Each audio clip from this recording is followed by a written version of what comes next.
What's good? What's good? What's good? What's good, fans? Thank you guys for tuning in to this episode of the Voice of the Fans podcast.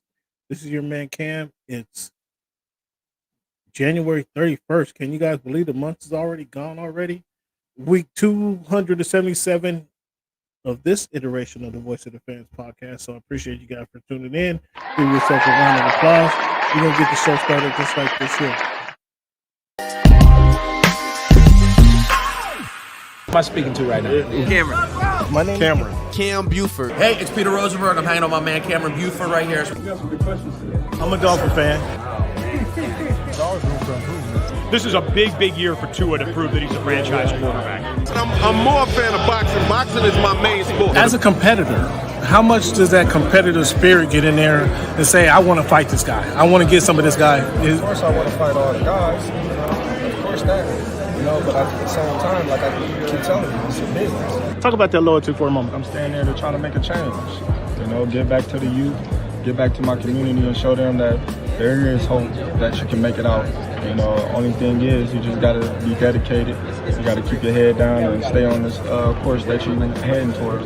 Think about it like this. The promoter pays the fighter. The fighter pays the manager. Okay. So the manager works for the fighter. The fighter works for the promoter. Okay. If you can see, you can believe. So you are lifting weights currently?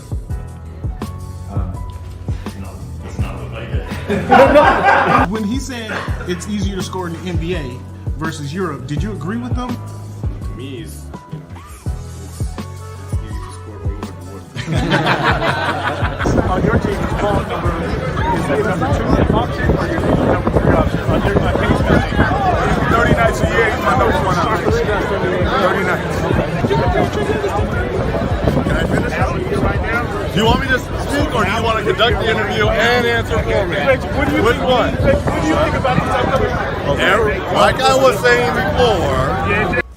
Well, every game's a new game, so each one's a different experience, different defense, different players, different game plan. So, Aaron, what has the game of baseball taught you? one of the biggest things is being humble. Can you give a message to the kids to kind of persevere through the false teachings they may be giving? Patience. Okay. Patience. As the show Voice of the Fan Oh my goodness! continues to I'm in evolve, You were adding some spice to it. it is strictly banter back and forth between myself and Cameron Buford. I enjoy all of it. Real ones know what's going on. Like you said, we sit in our voice, so I think it's a big part of my game. And every time I step on the floor, I just want to represent myself. You play this game and you don't not trying to win a championship, then why are you playing for? I'm happy for the Mariners. I'm happy for the Nobody. Never mind. Go watch the tape. Go watch the tape, and then you tell me if it was all about just a system. Look like a buffoon. Go do your research. Go do your study. I'm not caught up to you guys yet. I do Knowing real surprised at that, Ken. Hey, give here. It's okay. Oh, this guy. That's what's good in sports, man. It's Big Snoop Dogg, man. That's what's good in sports. Hey, man, thanks for making our voice your choice. You know how we do. Okay.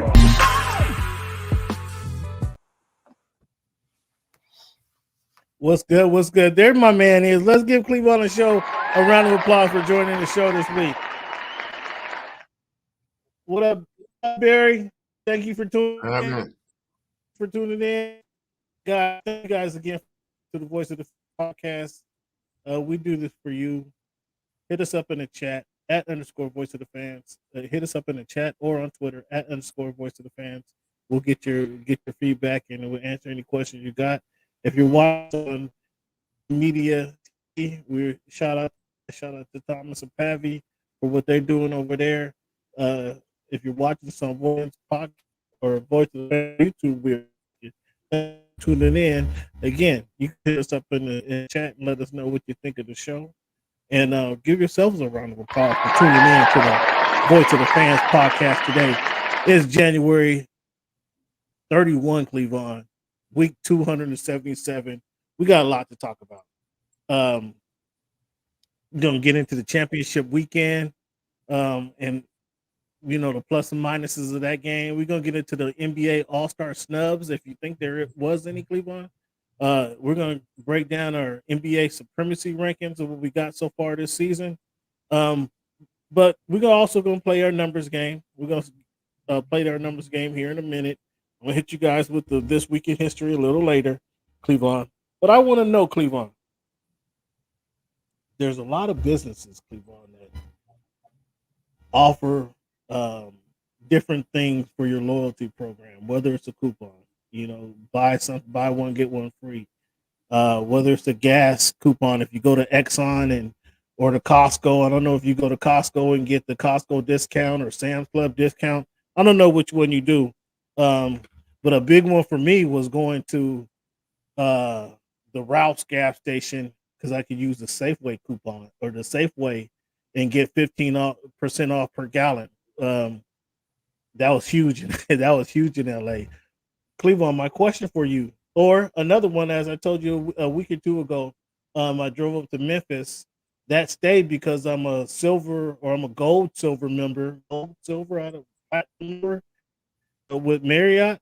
That weekend was on the house, so I used my points. That was a free weekend. All I had to do was drive up there, obviously check in. Cleveland, what is the best loyalty program that you use the most? The best one or the one that you use the most? Either one, it don't matter. Cam, for me, would be the best one would be the Alaska Airlines points that you can get when you just purchase things on the Alaska credit card. That is a good one. That is a great one. Me and the Bank of America people have a little bit of a misunderstanding right now, so that I haven't really been able to fully appreciate that. Yeah. But the other one is for me is because I live right around the corner from the Fred Meyer one. Man, yeah, you can cut things down 20-30% sometimes. It's like, oh, okay, yeah, just put in your number. Bam. Yeah, that's love. No Fred Meyer is only in West, Northwest. There's no Fred Meyer on. Well, I believe it's Kroger everywhere else, but Fred Meyer is more on the West Coast. Okay, is it Kroger? There's not many stores like Fred Meyer. I mean, there's obviously the Walmart down here, down south, but Fred Meyer's is specifically a Northwest thing.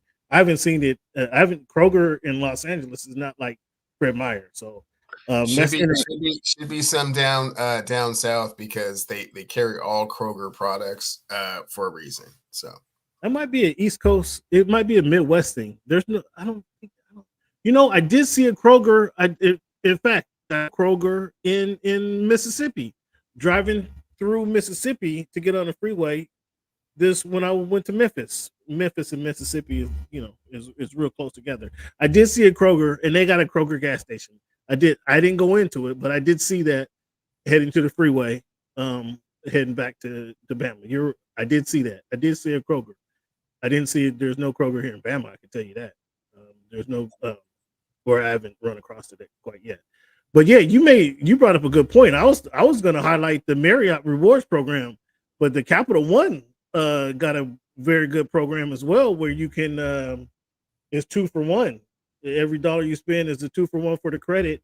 Years ago, Cleveland, when I was over in Europe, I took a Europe trip, so I bought a ticket from LA to Spain because that was a shorter flight. I was really concerned about that flight. And then I bought my coming home where I went to Spain. I left Rome to LA. And then I traveled in between because of my points that I had with Capital One, furnished I already had the hotel already taken care of, but it furnished my flight, and my flight from Germany to France. And then where'd I go from France? From France to Rome. Real quick story. This is a little far off the tangent, further where I wanted to go, Cleveland. But you've traveled before. And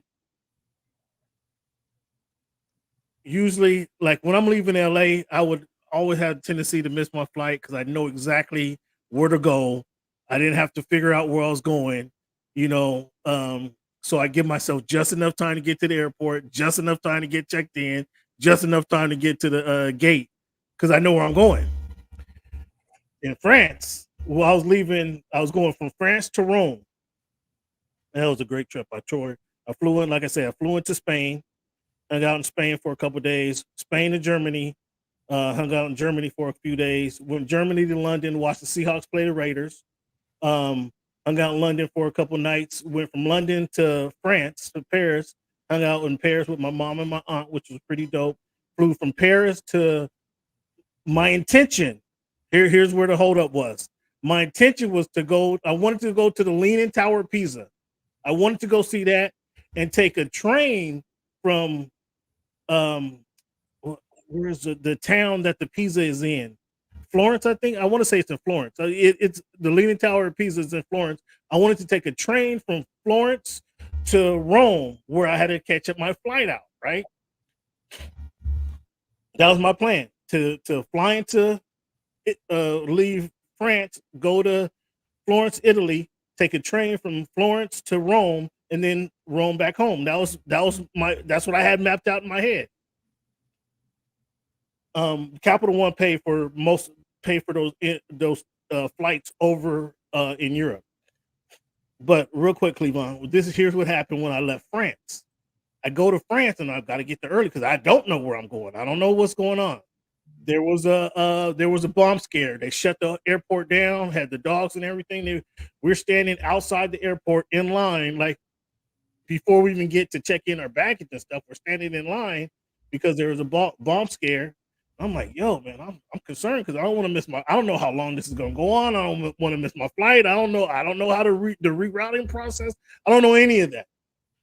So we finally, the bomb scare, they took the bomb away. They had a little truck come over, pick up the bomb, put it in or what they thought was a bomb, put it in the back of the truck and drove off and let us come through. So I'm looking at the big board and I'm trying to, I'm looking for my flight from France to Florence. I'm looking for, I got my ticket, or I on my, on the app, I got my flight. I know it's Florence to flight 1167. I'm looking for it on the board, and these flights is going all over the world, right? So they had, instead of what you may see in Seattle have 2 screens, they got like 6 screens in departures, right? I'm looking for it. I can't find my damn flight. I cannot find it.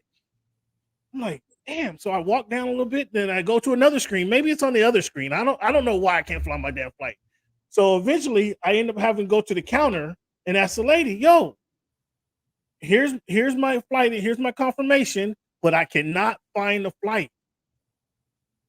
The lady goes in, oh, that flight has been canceled. You're now being you're now going to Rome.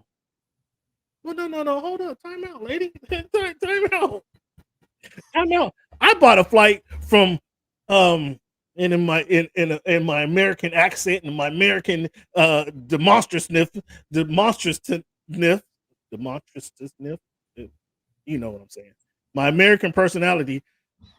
I bought a flight to Florence, Italy, from France to Florence, Italy.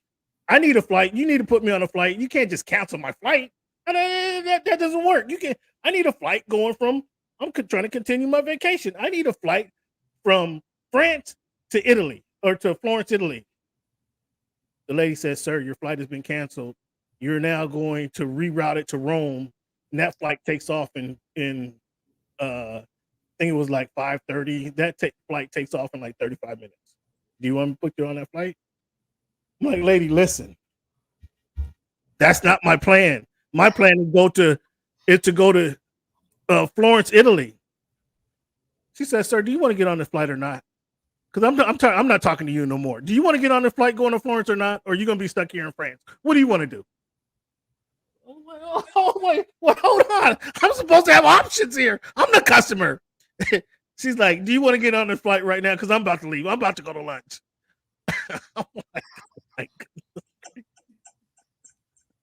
In her cigarette breath, she said she was done talking to me. Do you want? And the third time she said it, it was like, okay. And I'm thinking, okay, nigga, I just better get on the flight and go into Rome and figure it out. That was crazy though, because I'm here trying to demand that I get rerouted, and this lady was not having it. Do you want to get on the flight or nothing, or not? Because if not, you're going to be here in France tonight, another night. I went ahead and went to Rome. I never made it to Italy, or I've never made it to Florence because I wanted to see Florence and I heard about this train ride, and I never made it to the Leaning Tower of Pisa. So I'm gonna have to say that one for another time. But nonetheless, that Capital One, you're right. That the Alaska card, that Capital One hooked me up because it paid for all of my travel over there, basically, which was super dope. But I wanted to talk about the loyalty program with the Marriott because I'm a Marriott Rewards user again. That stay in Memphis was was free, and then I might use that in Atlanta here pretty soon as well. So I just wanted to bring that up, just a little chat, a little rant. Oh, fans, and I did figure out the mist I was talking about, the mister for my windshield wiper. It's the hose came out. The mist comes from under the hood actually, and obviously you see the little misters on top of your hood, right? On top of your hood, there's a little hose that goes from your the tank, the little misting tank, and that hose was out. So all I had to do is pop the hood and plug it in there, and now my misters work perfectly. So I got that straight. So fans, I just wanted to give you kind of a little personal story, and if you don't mind, jump in the chat. Let us know what is your favorite or most often loyalty program that you use. Which one do you guys use? Rewards, Marriott Rewards is the best for me. Cleveland, I probably use that. I use that gas one religiously at Ralph's because again, Ralph's, which is Safeway, you punch in a number and then you say yourself, 15 cents per gallon. In LA, that shit adds up, bro. that shit adds up. But then yes, Cleveland, you made a great point. So I did Capital One. That one for all of my stuff in Europe. So that was my extra flights over in Europe. So that was excellent as well. Again, I used a flight even to get over there. It was 2 for 1. To get over to buy that ticket from LA to Spain and then Rome to LA. I'll tell you about the flight setup later, but that was pretty good. Which loyalty plan that you guys use the most? Let us know. Let us know in the chat. Again, Cleveland, with it being January 31, week 2024, week 277, Cleveland, when you think of the number 31, who wears that number best, or who comes to your mind first? Cam, who comes to mind first is a cat named Vladimir Radmanovich, used to play for the Seattle Supersonics, man. Had a cold-blooded 3-point shot, man. Love that dude. And lately, who's been wearing it the best has been lean back Luka, I would have to say. Luka's not 31, is he? Luka's not 31. Luka's 77. Luka's 77. That's yeah. I thought we was going with 77. Is that what you just said? Okay, did I say that? Okay. Vlad, yeah, he did wear 37, but yeah, Luka is 77. That's a good one. I didn't even have Luka on my list. That's a good one. Actually, who wore 77? The first guy to come to my mind is Jeff Bryant, the defensive end, played for several years for the Seattle Seahawks. Dude was huge. He was great. But the guy who sticks in my mind most, Cleveland, who wore number 77 was Lyle Alzado. Not only because he played for the hated Raiders, Cleveland, but I remember most about Alzado is when he went on David Letterman before he died and after his playing career, and he talked about how using steroids, was how he was dying from using steroids. Do you remember that episode? Did you see that? I probably remember the Roy Firestone interview a little bit more. Roy Firestone, somebody else, wasn't exciting, but I appreciated his interviewing style. Yeah, he was very candid about his usage and the effects that it had on his body, and that his illness and deceleration in life was a directly attributed to his steroid use, and just so very glad that brought light and attention to it. Not sure how many people in that industry, so to speak, took it to heart, but maybe a little bit more than they would have, previously to him kind of being so honest about his situation. He was the very single most reason I never tried steroids. The reason was when I saw and just you think Lalo Zato, defensive end, defensive tackle for the Raiders, was just a mean dude, monster dude. Told you guys what I thought about Deacon Jones. He wasn't far from that thread. I mean, just wanted to get after you, attitude, mean, the monster. So he was a perfect Raider. And that's what stuck out to me about Lalo Zato until I saw him walk across the stage with David Letterman with the cane, and he must have played at probably 270, 275. He walked across the stage, he was 80, and just body was damn near lifeless. And he said, and David Letterman asked him, he said, "Is this due to steroid use?" And he said, "Yeah, more than likely." I was probably 11 or 12 at the time.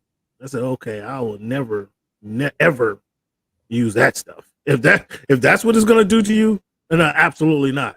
And I've seen people shoot themselves up. You see these bodybuilders that are, their bottom half their chest and upper body doesn't match with their lower body, or their lower body doesn't match with their upper body. I've seen these dudes in the gym. I've seen these dudes walking around, arms can't wipe their butt or anything like that because their arms are so big. I'm like, nah, all that, kill all that. I will never ever. I mean, now steroids obviously come in different forms, but I will never inject my body with some steroids. If that is the result, I'm good. I'm good. So Lalo Zato was first person I think of second person I think of when I think of 77, but that impact was just stuck in my head. But number 31, Cleveland, who wore number 31 the best, or who wore that jersey number the most? Who comes to mind first is the Nick Killer, Reggie Miller. I mean, just man, one of the greatest shooters in the history of basketball, and who wore it the best? Probably Greg Maddux. Good one. He was up there. I had Donnie Shell. I chose Donnie Shell instead of Greg Maddux, but both champions. Too bad the Maddux in that era with the Atlanta Braves in the 90s, man. I'm surprised they only got one championship. That was they underperformed, would you say? Absolutely. For the dynasty that they were, very similar to the Oakland A's in the late 80s. Yeah, just didn't really get as many championships as you would have thought that they should have been able to accomplish. Cleveland, we had the Chiefs outlast the Ravens this past weekend. I don't know where to go with this one. Mahomes, we already knew who Mahomes was. I mean, it's going to become a broken record. Mahomes to Kelsey was that they were just unstoppable. We already know who Mahomes was, so I don't know what more we can say about Patrick Mahomes. And I mean, he's 6 AFC championships, 6 consecutive AFC championship games. Working on a 3rd Super Bowl right now. If they were to go ahead and beat the 49ers. I mean, I guess I'll ask you this first. What stood out to you in that game? What stood out to me in that game from a Kansas City standpoint was knowing that the idea was to stop Travis Kelce and not being able to do it. It's one of those things like, you see it in sports, not a lot, but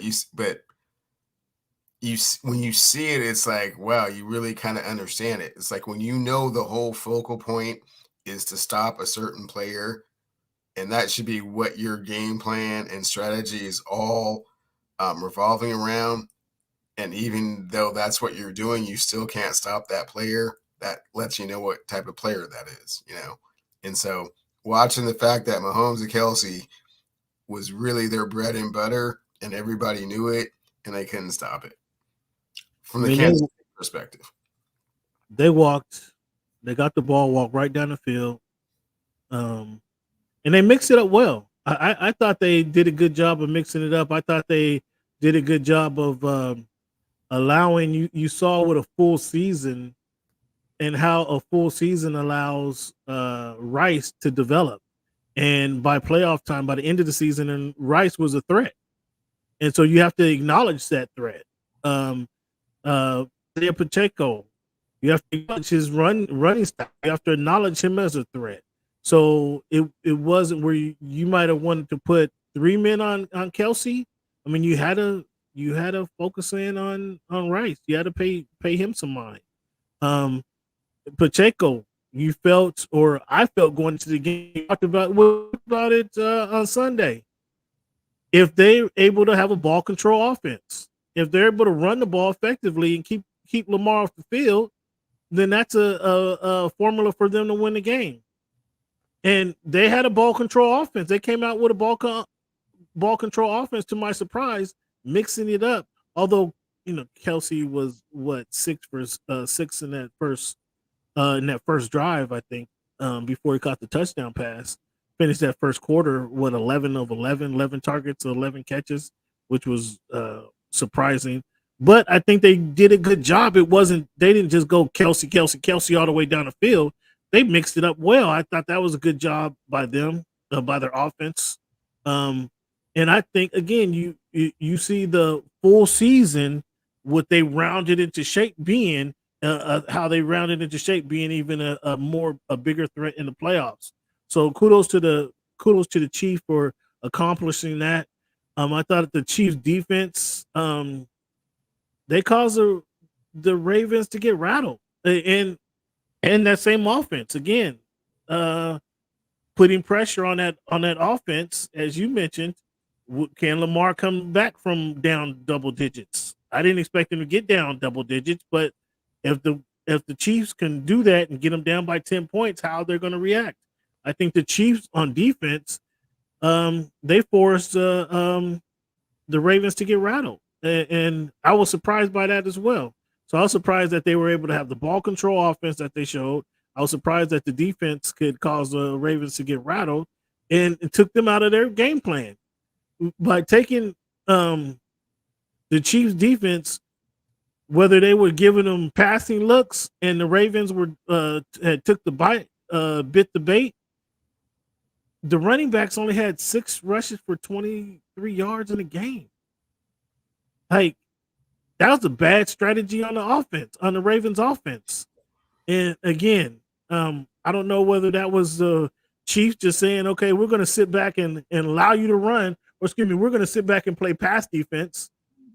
And then the Ravens saying, okay, we can't run against this Lamar to beat.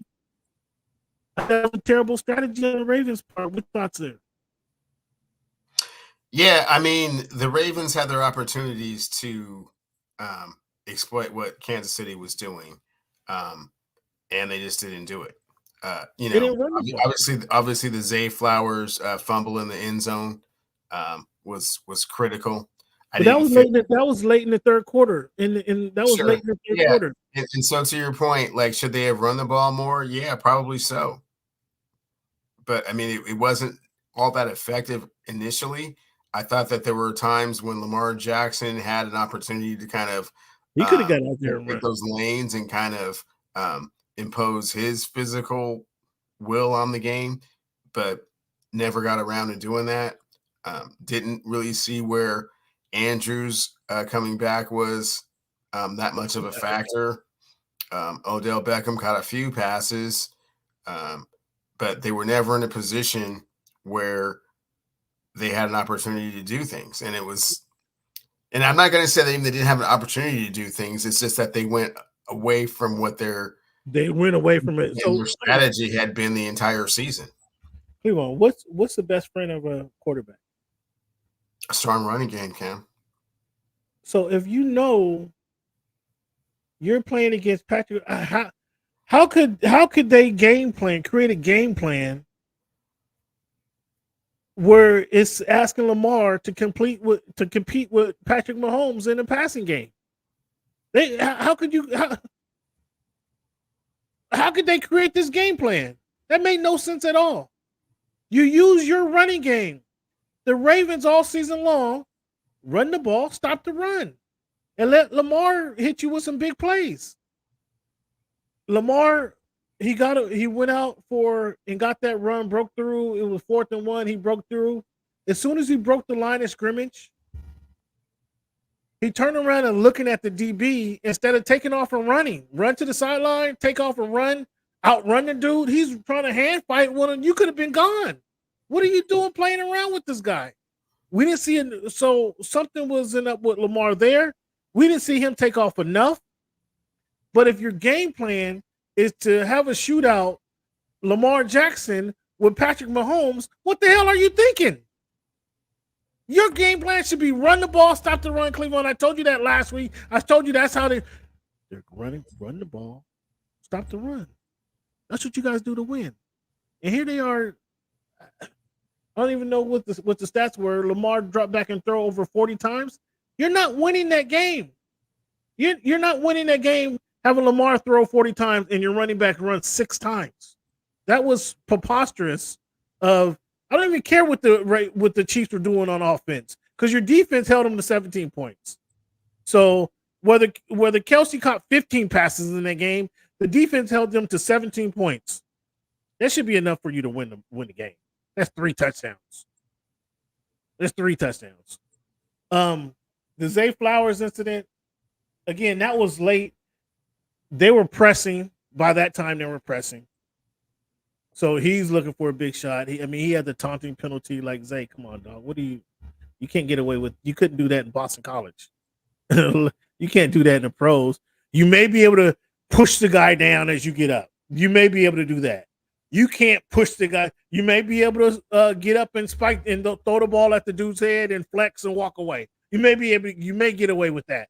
You're not getting away with pushing the guy down and throwing the ball down and flexing in front of him. You can't do all 3, Zay. You can't do all 3. You should have known better. The fumble at the goal line.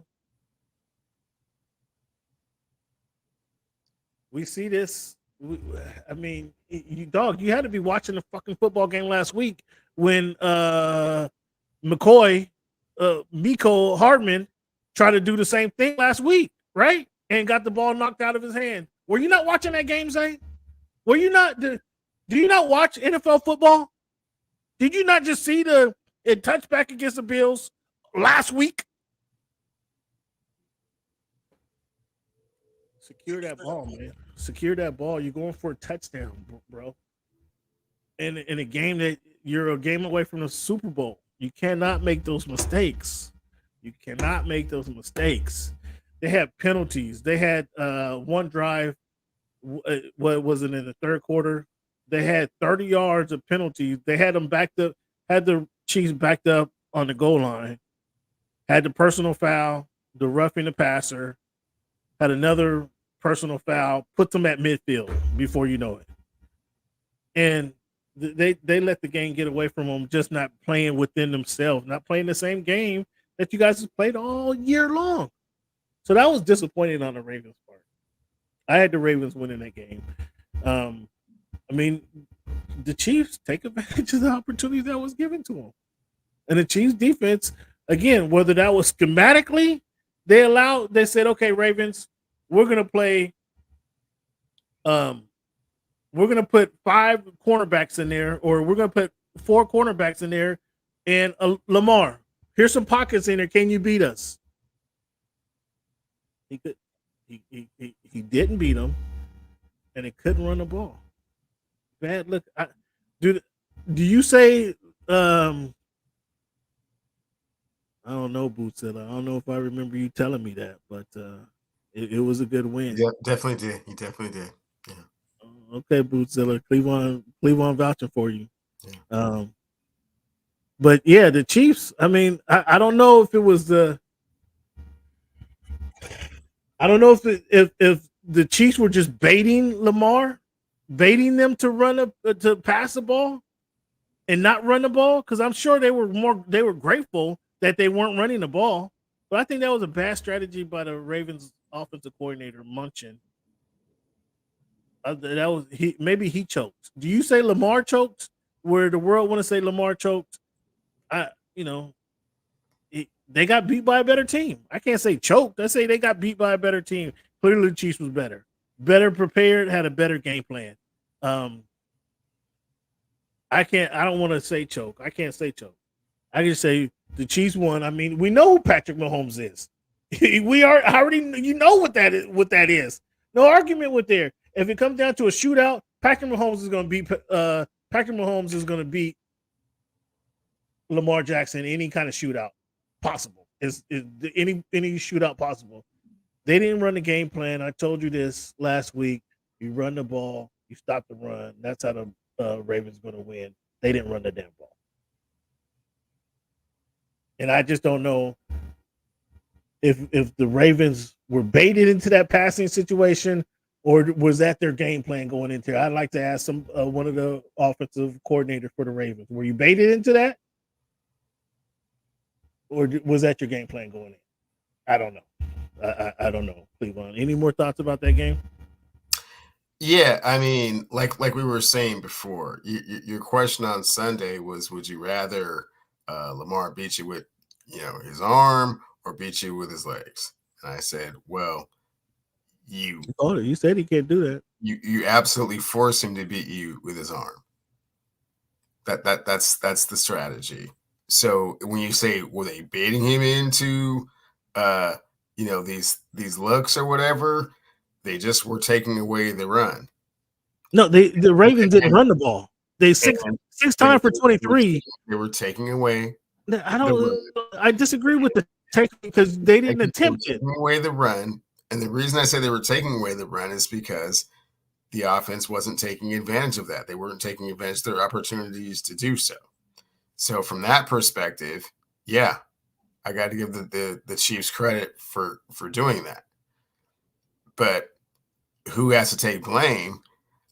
I mean, when the MVP of the league only scores one offensive touchdown the entire game, for whatever reason you want to bring that up or however that happened, I mean, you have to put a lot of blame on that person.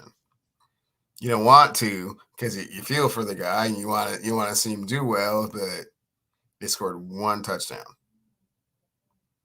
the entire game. The Chiefs defense is not like one of those, elite, defenses of all time. You're not really supposed to be able to hold the MVP of the league to a touchdown. And that's what they did. And that's where that's where my question comes into play. And I say, I mean, the Chiefs, again, I'm not trying to take any credit away from what the Chiefs did. Rather than placing blame, I mean, the Chiefs obviously were more prepared and played a better game plan. But the Ravens didn't take, as you mentioned, didn't take advantage of the opportunities in front of them. And I can't pull up my stats. I just repeating myself and saying that they didn't run the ball. I want to see exactly what it is that they did not do. I want to see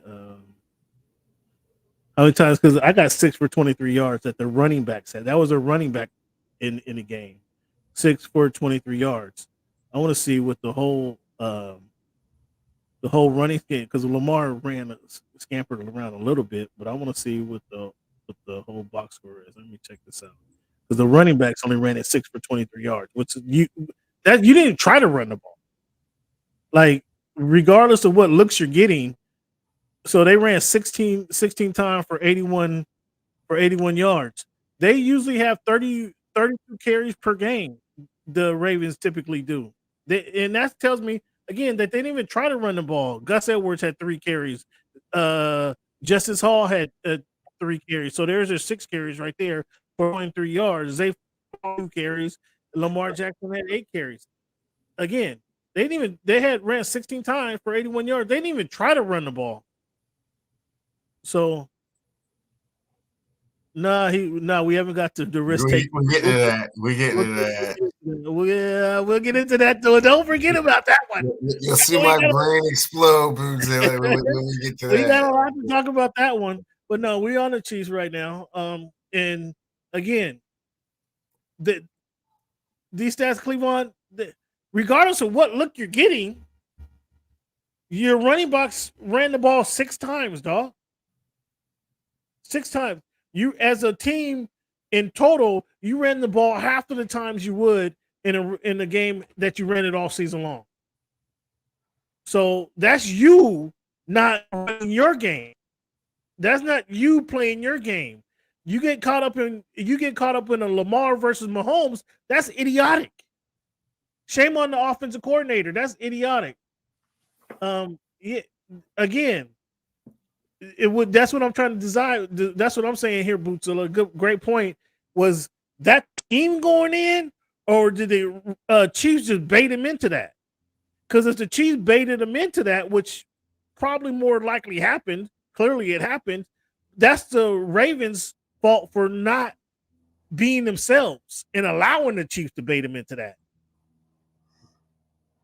You know what your wife wants to eat for dinner. You know what your wife wants to eat for dinner. You can't let her bait.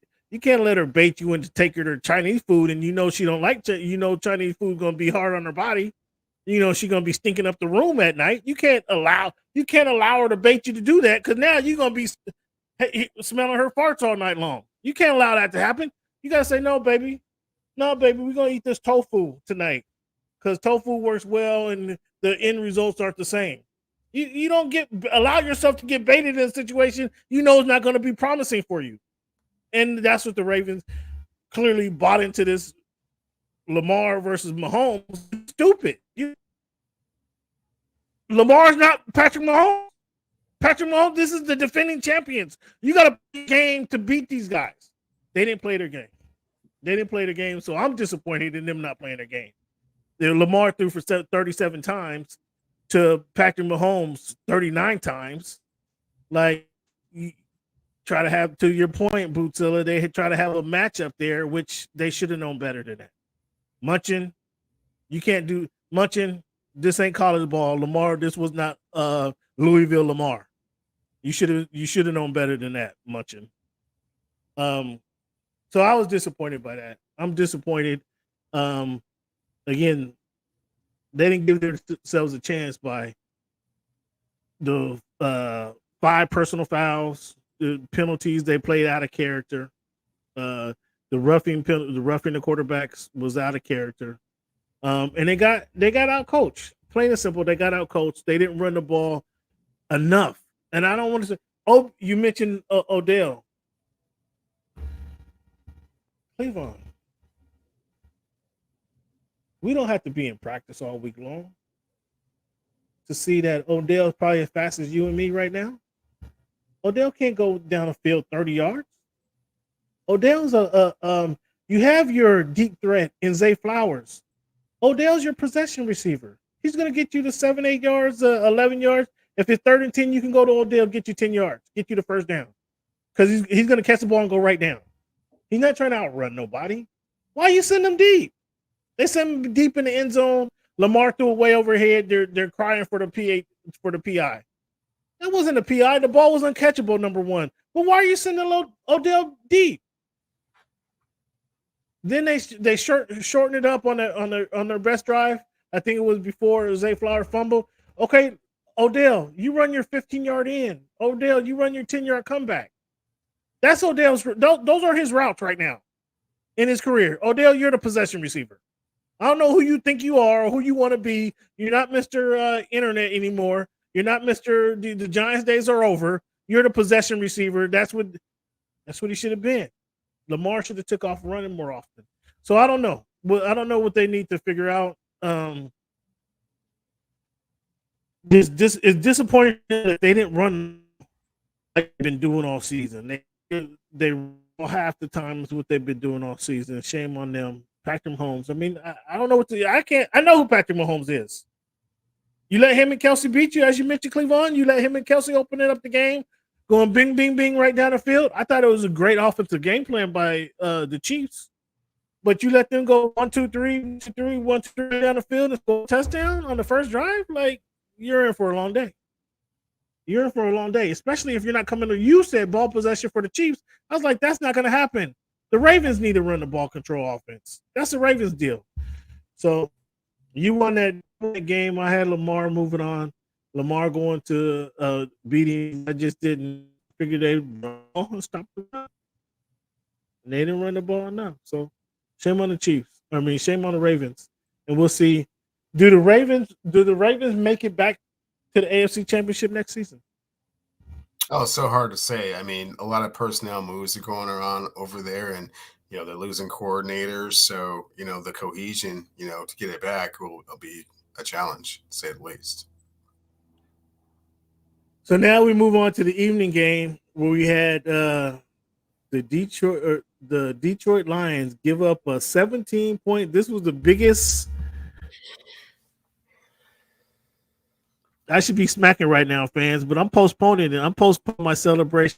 I'm postponing my fans real quick. Let's do this.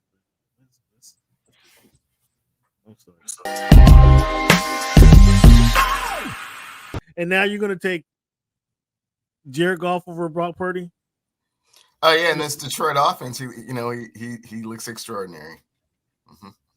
Extraordinary. Extraordinary. Cleveland. If I could slime you, pour the slime like they do in Nickelodeon, if I could pour the slime over your head right now, because you can't even keep this in. Yeah, you and I have any personal bets right in on this game? Personal bets? Yeah. I bet that the San Francisco 49ers would not represent the NFC in the Super Bowl. 2 pounds of ribs.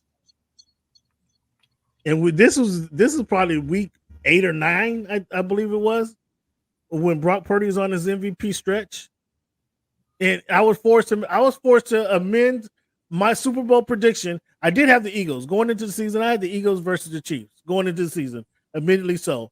But I was forced to amend because all the sling and mud that was thrown over Brock Purdy's name. I amended my bet and said Brock Purdy would lead the San Francisco 49ers to this NFL Super Bowl this season. I said that it had to be week 6 or 7 in Cleveland. And where are we at now? We're in the NFC Championship game, 1 game away, right? Right. And you expect Jared Goff to get in the way and Aaron Glenn, who hasn't seen the field in 30 years? You expect them guys to get in the way? Come on, man. Stop it.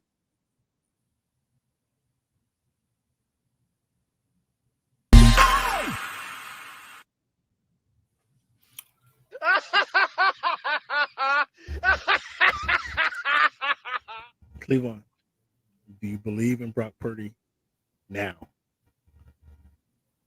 No, Cam. Oh my goodness! Oh my goodness! Oh, come on! Oh my goodness! Fans, listen. I'm gonna let you go, Cleveland. I want to hear your feedback. I want to hear what you got to say. But fans, if you watch this show for any length of time, you would know we've been doing the show for a good 10 years. A good 10 years. I think it's 2012 that we started the show. But Cleveland is quick to tell you that there's something that comes out when a player hits the field. He can do well the first 1, 2, 3, 4, 5 weeks. But the 8th and 9th week, there's something that comes out, Cleveland, that every team is now around the NFL. It is not even it's not even a hard copy. It's not even paperback. The way technology is nowadays, everybody has a tablet, everybody has a Surface, everybody has an iPad. Cleveland, what is it that everybody has on every player after 9 weeks? It's the tape, Cam. There's too much tape.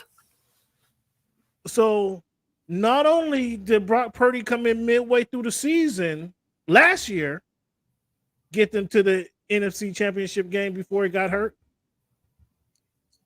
he started this season as the quarterback. And Cleveland, listen to you, there should be the book out on Brock Purdy. Everybody should know how to stop him. Everybody should know what to do against Brock Purdy because you listen to you, Brock Purdy is no good. So that should be an easy job stopping Brock Purdy. On Brock Purdy. And where's old Dano, who is making, this should be the Brock Purdy show. Cam's falling all in love with Brock Purdy. Do you see now why I was talking about Brock Purdy from week 1, even going through their 3-game losing skid, and they were 9-3 about to go play the Philadelphia Eagles, and in 7 of those 9 games, the San Francisco 49ers have scored 30 points or more. But nobody wants to give credit to the quarterback. The quarterback didn't have anything to do with that. He's Mr. Irrelevant. Everybody still want to call him Mr. Irrelevant. But he has led the team. This was midway through the season before they went up against the defending NFC champions. In 7, they were 9-3 before they played the Eagles. In 7 of those 9 wins, Cleveland, they scored 30 points or more, but nobody wants to give credit to the quarterback. We have to see more. What is he going to do in crunch time? Well, he did lose 2 games. He had a bad game against Jacksonville. They lost to somebody else. And against they lost to the Cleveland Browns. But he brought the team back. The kicker missed a field goal. You just wrote an article, Cleveland, 2 weeks ago about kickers. So you can't put that on Brock Purdy because you know what kickers are. Continue on. Oh, he is. I should play that. I don't have that clip available. But Cleveland said, he jumped off the Brock Purdy bandwagon. He said he was browbeat into saying that he was browbeat into giving Brock Purdy some credit. Me and Tyler told him that Brock Purdy is a quality quarterback. But I bet he'd take Brock Purdy over Geno right now. I guarantee you that. But you still don't want to give Brock Purdy credit? You still not a believer, Cleveland? Still not a believer, Cam. Go ahead, man. Go ahead. I don't even know what to say. I got more to say to you. I got more to say about you. I believe that. I got more to say. But you tell me what you saw from the Niners coming back from the biggest deficit ever in the NFC Championship game that Brock Purdy was the quarterback of. You tell me what you saw. What I saw is a Detroit team that completely lost confidence and faith in themselves in the second half, and a coach that didn't understand situational football and leaned far too heavily on analytics. No, you think Dan Campbell's an analytics guy? You think that big meathead is analytical? You think that big meathead is analytical?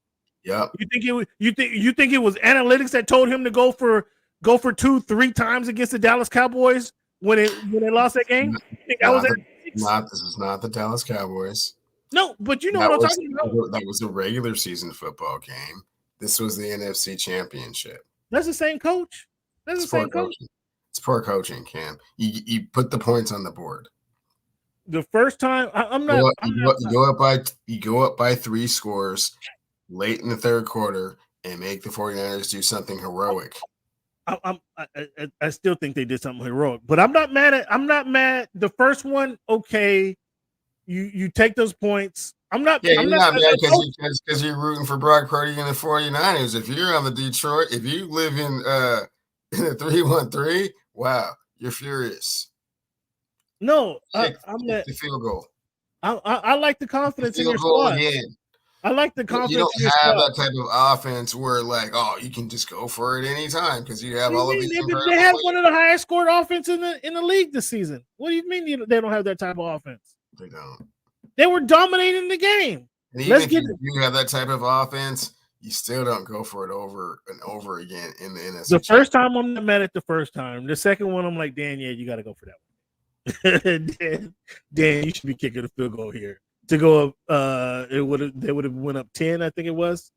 The first one, okay, after Gibbs fumble, they stopped giving the ball to Gibbs and they stopped running the ball, and then that allowed Brock Purdy to come on and show the world who he is, or show most of the world, who he is, and then They got it. They came down, so they were down 17. They scored a touchdown coming out of the half. He went for it. They get the ball back. Then they go, they go down and score again. Now he needs to go up by 2 scores. Yes. He's the second time, absolutely should have kicked the field goal. Absolutely should have kicked the field goal. But yet and still, I mean, you don't give Brock Purdy still have to get a drive going. He still have to drive get a drive going and score a touchdown. He don't get no love for doing that. I saw the Brandon Ayuk catch. It was, I like to say the word flukish. It's kind of a flukish catch.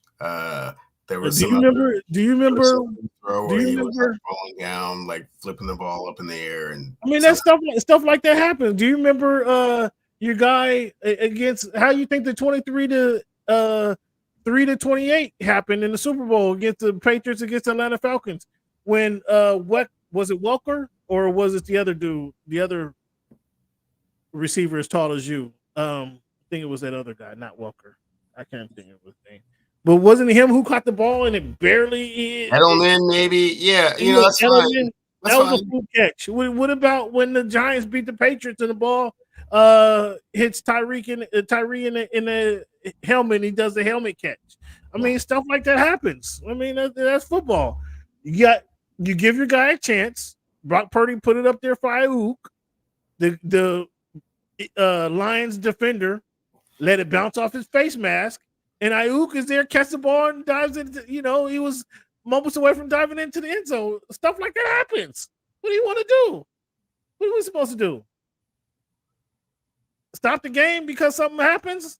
No, I'm just saying. I think that contributed to Brock Purdy's success. That's all I'm saying. Brock Purdy, 20 for 31.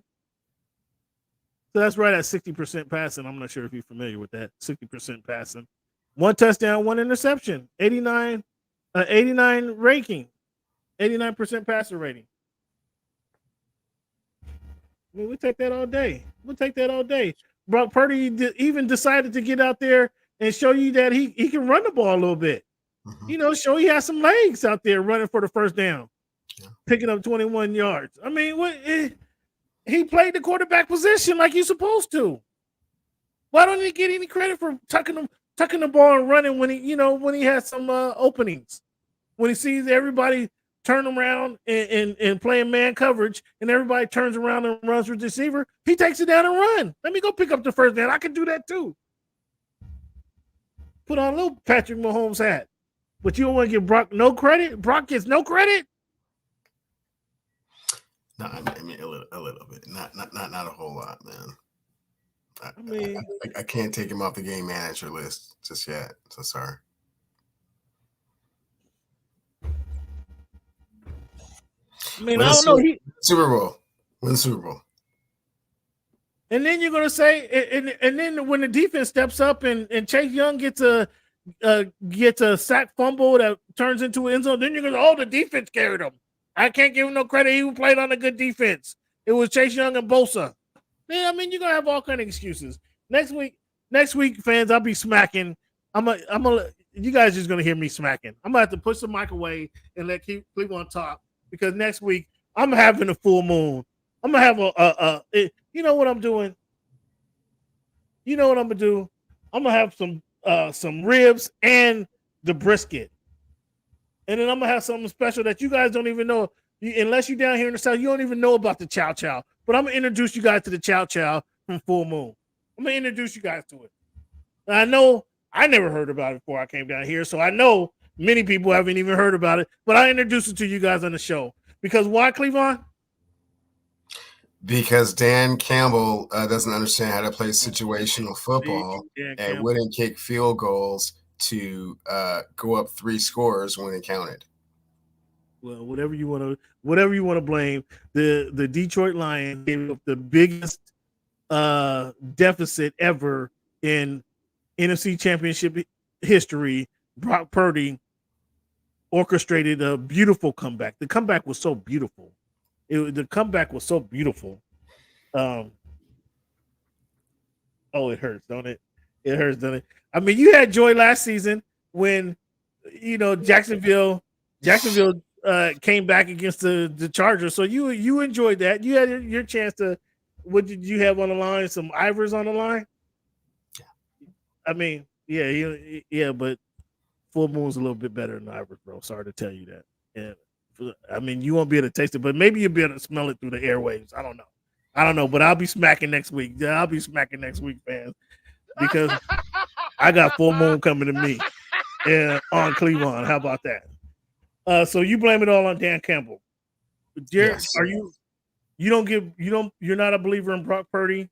You took Jared Goff over Brock Purdy. Do you believe in Jared Goff more or less after Sunday? His receivers let him down a little bit. I mean, obviously he missed some throws here or there, but I definitely saw some opportunities to move the chains, and receivers just were not coming up with big play opportunities. So I won't say he played extremely poorly, but I think in the second half, maybe the gravity situation overwhelmed him a little bit. Why do you think they stopped running the ball? I mean, they were running the ball. Not sure, because that was a 49ers weakness, and they have two running backs. So I mean, you have two different ways to hit you with it. I mean, it's strange. Ben Johnson, called a phenomenal game the first half. The second half, I don't know. I thought that they were put in some situations where it was, push all your chips into the middle. It was an all or nothing kind of thing, and shouldn't have to be that way. It didn't have to be that way. It didn't have to be that way. Williams, I thought you say the receivers let him down. Williams, that touchdown in the end zone hurt. That was a Gibbs fumble. It hurt because the Niners scored. The Lions had to mess up for the Niners to get back in the game. When coming out at halftime, the Lions had to have some mistakes for the Niners to get back in the game. True enough, they were down 17 points, or they were up 17 points. So coming out of halftime, the Niners tied it up. That fumble from Gibbs allowed the Niners to get two scores right away, and that really put the pressure on those guys. But they shouldn't have stopped running the ball, because they were running the ball effectively. Jameson Williams, later on, I think early in the fourth quarter, he had the touchdown that he dropped, hit him in the hands, and he dropped it. That was a disturbing drop. Like, he's a rookie, but as we see with Rice for the Chiefs, by this time he's not a rookie no more. He's making big plays. He became a factor in all of their playoff wins, right? I mean, let's say all of their wins. They beat the Dolphins, they beat the Bills, and then Sunday, like, he was a go-to guy on Sunday. It was like he was he was that guy. He was ready. He was not. They didn't treat him like a rookie. They treated Williamson like Williams. He got that touchdown run on the reverse, which I hate trick plays. I hate. It tells me that you don't have no confidence in your scheme. When I see a trick play, that one worked. He broke out for 42 yards and a touchdown, so it worked. It looked good. It was awesome. But it just, when you're doing that, it just tells me that you're not that confident in your scheme. That's what that tells me. But they did score, so great play call. They got in the end zone. They go up. But when the next time you come back to Williams, like, he just lets the end zone, the ball fall out of his hands. Like, you're supposed to catch that ball. You're supposed to catch that ball. He is what dude is. Golf is what he is. I mean, he's gonna make some errant throws here every now and then. If he needs a clean pocket, if you rush him and you hit him a couple times, he's not the same guy. I mean, he is what he is. That's it. Why you had confidence in him? I don't know. You had, clearly you were confident in the Lions winning this game. Or tell the truth now, after they all lost the game. Did you have that much confidence in the Lions, or you just didn't want the Niners? No, for sure, I had confidence in the Lions winning this game, and after the first half, you saw exactly why they had that level of confidence. Like you said, they got away from their game plan and didn't execute and didn't take advantage of the situation when they had the opportunity. Yeah, they certainly didn't. You're not a believer in Purdy now. Was that a fireable offense for Dan Campbell not going for the field goals either of those 2 times in the game? Not fireable. I mean, he's sticking to his philosophy, he's sticking to his guns. It's just a mistake. I mean, it's just, and that's why I'm not. That's another reason I'm not mad at it. I'd be more mad if it was all of a sudden we're going to go for it. All of a sudden we're playing gambler in an NFC Championship, 1 game away from the Super Bowl. I'd be more mad at that if he just started going for it in that game. But you see, he's been doing that type of stuff all season long. And again, him going for the 2-point conversion 3 times against the Dallas Cowboys when you shouldn't. Like, okay, you do it for the first time, yes. Okay, then you get a penalty. Okay, let's just kick the field goal. Like, but he did it twice or times. It's like, okay, Campbell, come on now. But he's been playing that type of game all season long, so I'm not really mad at that situation. I'm not mad at him for doing that. Well, I mean, you shouldn't be. It works out in your favor all the way around. So, it was going to work out anyway. C-Mac, I mean, you can't say that. Obviously, he's a solid running back, but he wasn't a different.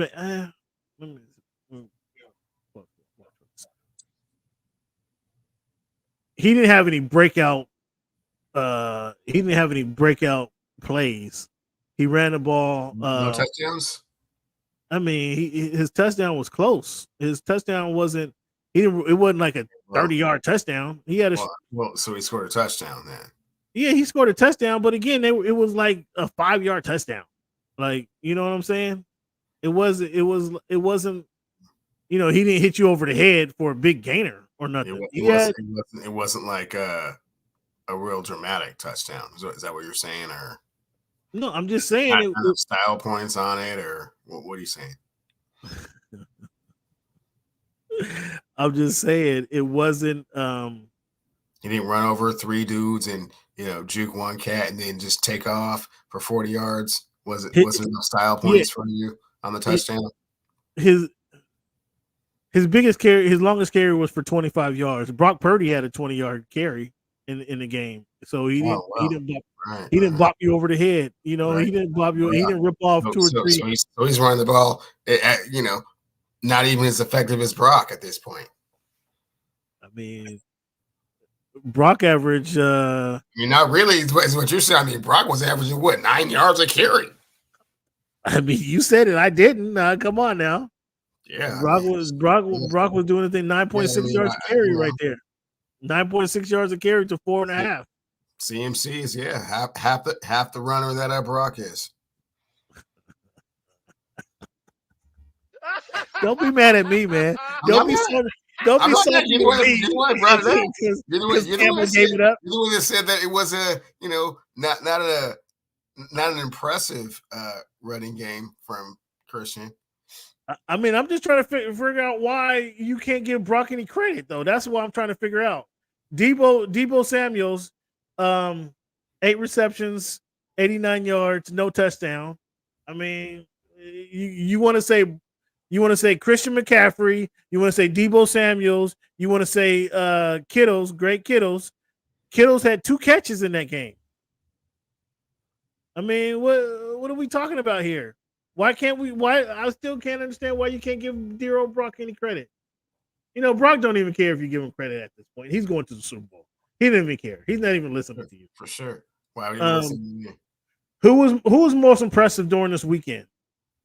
Who was most impressive to you? Was it Kelsey to Kittle or Mahomes to Kelsey? Excuse me. Jackson's throw and catch, was that impressive to you? Ayuk's catch. Who was most impressive to you? What play was most impressive to you over the weekend? It was the relentless Mahomes to Kelsey. It's most impressive. Cleveland, it's halftime in Portland. The Milwaukee Bucks are losing to Portland 65-67 at the half. 65-67 Damian Lillard's trying to get some extra shots in there before he goes into the locker room. The Milwaukee Bucks are down 67-65 at halftime. We'll get into more of that later, but I just saw the score there. Just wanted to share that. What did you say? I'm sorry. What was most impressive? The Ayuk's catch right there, the focus, the concentration. I said Mahomes to Kelsey in the Kansas City Chiefs Ravens game. Just the repetitiveness of that beatdown. Correct. Yeah. Yeah, maybe you want after he goes in the first quarter, after he goes 11-for-11, you might want to double up Kelsey. Or you might want to double up Kelsey. Just maybe. So, speaking of that, that's your guy Mike McDonald now is your HC. Are you more comfortable about that? Or are you less comfortable about that? What I mean that kind of decision making right there, that's pretty critical. Super happy, super excited to see the energy and the scheme that he brings to the Hawks. He just let Mahomes and Kelsey beat him. Kelsey went 11-for-11. The Kansas City Chiefs to 17 points and no points in the second half. Oh, that's how you look at it. That's how you spin it. Yeah, if you hold a team to 17 points in the AFC Championship, you should win. You're not looking at your defense like, wow, you didn't do your job, especially not against the defending Super Bowl champions. Well, let me help you. Let me help you with that. The Ravens, they were number 3 in points per game last season. They were number 1 in points given up per game this season. Led the league in turnovers and sacks. So those are a few good reasons for you to be excited about. I mean, so now do you just go turnover, sacks, points allowed? The first team to lead in all 3 categories since the merger in 1970. Oh, excuse me. Oh, look at you! You ready to go, huh? Did you greet him on the plane? No. Did you greet him? Just happy to know that stat.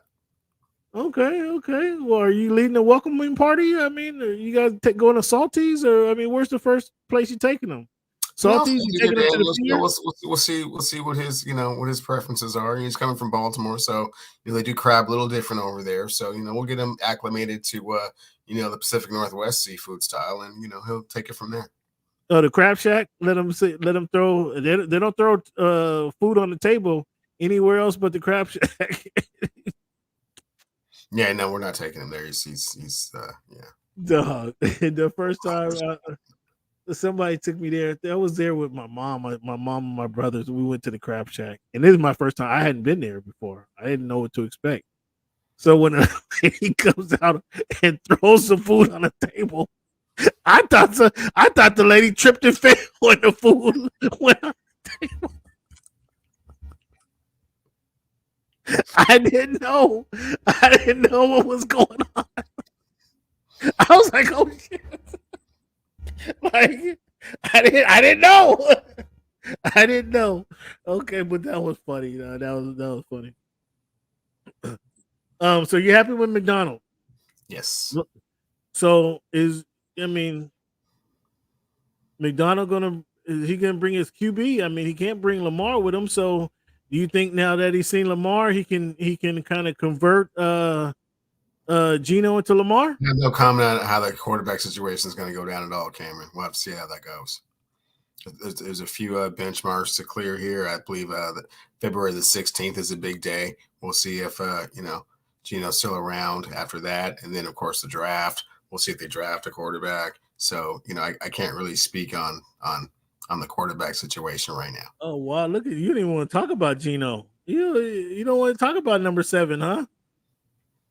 We're not sure what's going on, Cam. With this new regime coming in, and they'll make their own assessment based on how they feel. Look at this! Listen to this, fans. He doesn't even want to address the quarterback position. I mean, that's a pretty big position, though, Cleveland. I mean, that's not just. Yeah, well, Cam, I don't want to speak. I don't want to put words in his mouth. I don't want to, speak to what his philosophy is going to be. But to say that Geno Smith is the answer, I wouldn't go that way necessarily. Wow. So you're not inviting the Geno to dinner is what you're saying? He can come over. I mean, the coach will have him over, and they'll talk and stuff. And we'll see what goes from there. Wow. That's cold. You guys just trying to distance yourself from Geno as far as you can, huh? That's cold, man. I'm not making any of those decisions. It's up to coach to make those decisions, not me. I mean, but you can at least carry some favor, at least kind of guide them to one way or another. It doesn't sound like you got Geno's back If I at was guiding all. one way or another, I would say, hey man, let's see what the grass looks like on the other side of the fence. So that's the way I would. Oh, you're hoping Penix falls to you guys at what 15? You're hoping Penix falls to the 20? 16 is a little high for Penix. I think they were talking Oh, about. is it? Oh, is it? So when I say Penix is a second round quarterback all season long for the last 2 months, catch is coming at my head. Now you're saying 16 is too high. Interesting. We had this conversation before. You were like, "Would you like for the Seahawks to pick him?" And I was like, Yeah, interesting. Depends on where he falls, but Funny how that one game changes everything. Interesting. You're finally coming around, huh? Okay.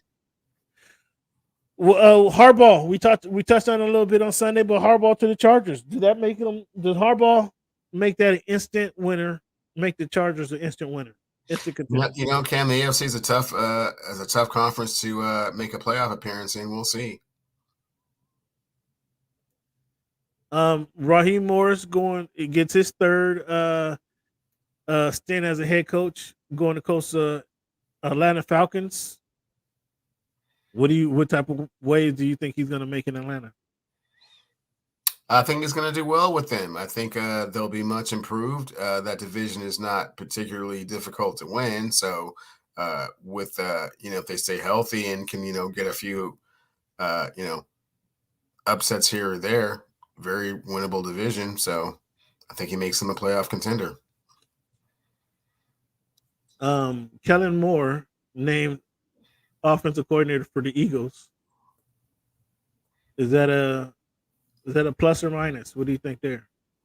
Did pretty good with Dak. I think Dak has a little bit better arm than Jalen does. So we'll see if that, that ability to speak to quarterbacks translates, to Hurts in Philadelphia. Not 100% sold on the move, but they had to do something, right? Yeah, I guess they had to do something. He was with Justin Herbert this past season, and I felt Lombardi was a big scapegoat though.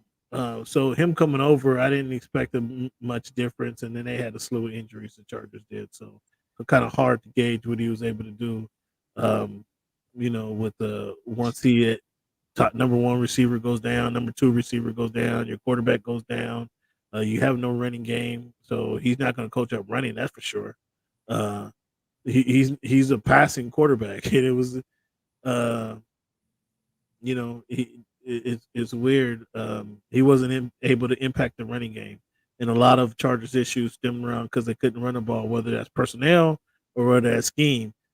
Moore couldn't do either, so we'll see if he's able to do anything with the Eagles. And I think the Eagles need to get back to a running game, so that's interesting how they go there. They also signed the Dolphins fire Vic Fangio as defensive coordinator, and he signs with the Eagles. So now they got two quote unquote veteran coordinators, which they had when they ran on their way to the Super Bowl. But we'll see if these guys are able to do the thing because the Ravens or the Eagles defense kind of let them down. Where a couple of years ago they led the NFL in sacks. This season they had half the sacks that they had previously. So whether these guys can take the season, the Eagles can take the season, look at themselves in the mirror and say we should have been better and get better in the offseason and come back with some vengeance, kind of to appeal their second half swoon that they had. We'll see how that works out. Any chance Eric Bieniemy is named HC in Washington for the Commanders? Because it looks like they're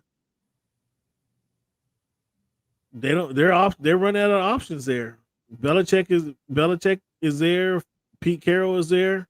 You still have Vrabel, Rivera, Ben Johnson say he's going back to Detroit, which I think is a good move. You have Adam Smith signed. Who did he sign with? Arthur Smith is the offensive coordinator for the Steelers. There's still Dan Quinn floating around out there, so they have some options there with regards to who's going to be the head coach. Whether or not they retain Eric Bieniemy as the offensive coordinator remains to be seen, but I am sure that he won't be out of a job for long if they don't retain him. Do you think they should go ahead? They should go ahead and name him as the HC. I mean, he was the offensive coordinator. Go ahead and promote him and see how he does. Do you think that's a potential or a possibility there? He interviewed for the job. So far, they haven't said anything to substantiate what you're trying to say. So, maybe not. I mean, you said years ago he just doesn't interview well. So, I mean, what else could it be? Because he knows how to run the offense. I don't know what else there could. What other reason he's not getting a job? Raheem Morris gets a job. Obviously, he has some of that Sean McVay gold dust on him. He gets named he gets a job. He gets named head coach in Atlanta. Antonio Pierce is named head coach of the Raiders. Fortunately, a couple weeks ago, for how he's able to turn the Raiders around and get the players buy-in. So now there's 3 head coaches and black head coaches in the NFL. Is that so far this season, if Bieniemy doesn't get named head coach of the Washington Commanders, is that progress for 3 out of 4 or 3 out of 32? That's is that progress as 10%? 4 would be. Well, you're slipping on Todd Bowles, you're slipping on D'Amico Ryans, you're slipping on Mike Tomlin. Thank you. So Thank you. Well, no, Mike. Well, I was counting Mike as one. So yeah. So then that's 5 out of 30. So that's even much better percentage there. So are we seeing progress with black coaches being signed as head coach? Good. Thanks for pointing that out. For sure. I mean, like you said, there's 2 that took the 2 of the 8 vacancies so far. And that last one hasn't been solidified yet, so that's progress. I think D'Amico Ryans having such a great year this year with the Texans probably helped those guys out more than he thought, and Todd Bowles kind of getting to the second round of the playoffs when no one thought that they were going to do anything. Certainly was probably a little bit of a factor, and we've seen the consistency over time of Mike Tomlin. So yeah, there's been a little bit of progress. Let's see if they can kind of continue with that momentum going forward. Speaking of Mike Tomlin, did you hear what the younger Rooney said? He said, being average is great, but we need to see some playoff wins, buddy. That's true. That's legit. I mean, it's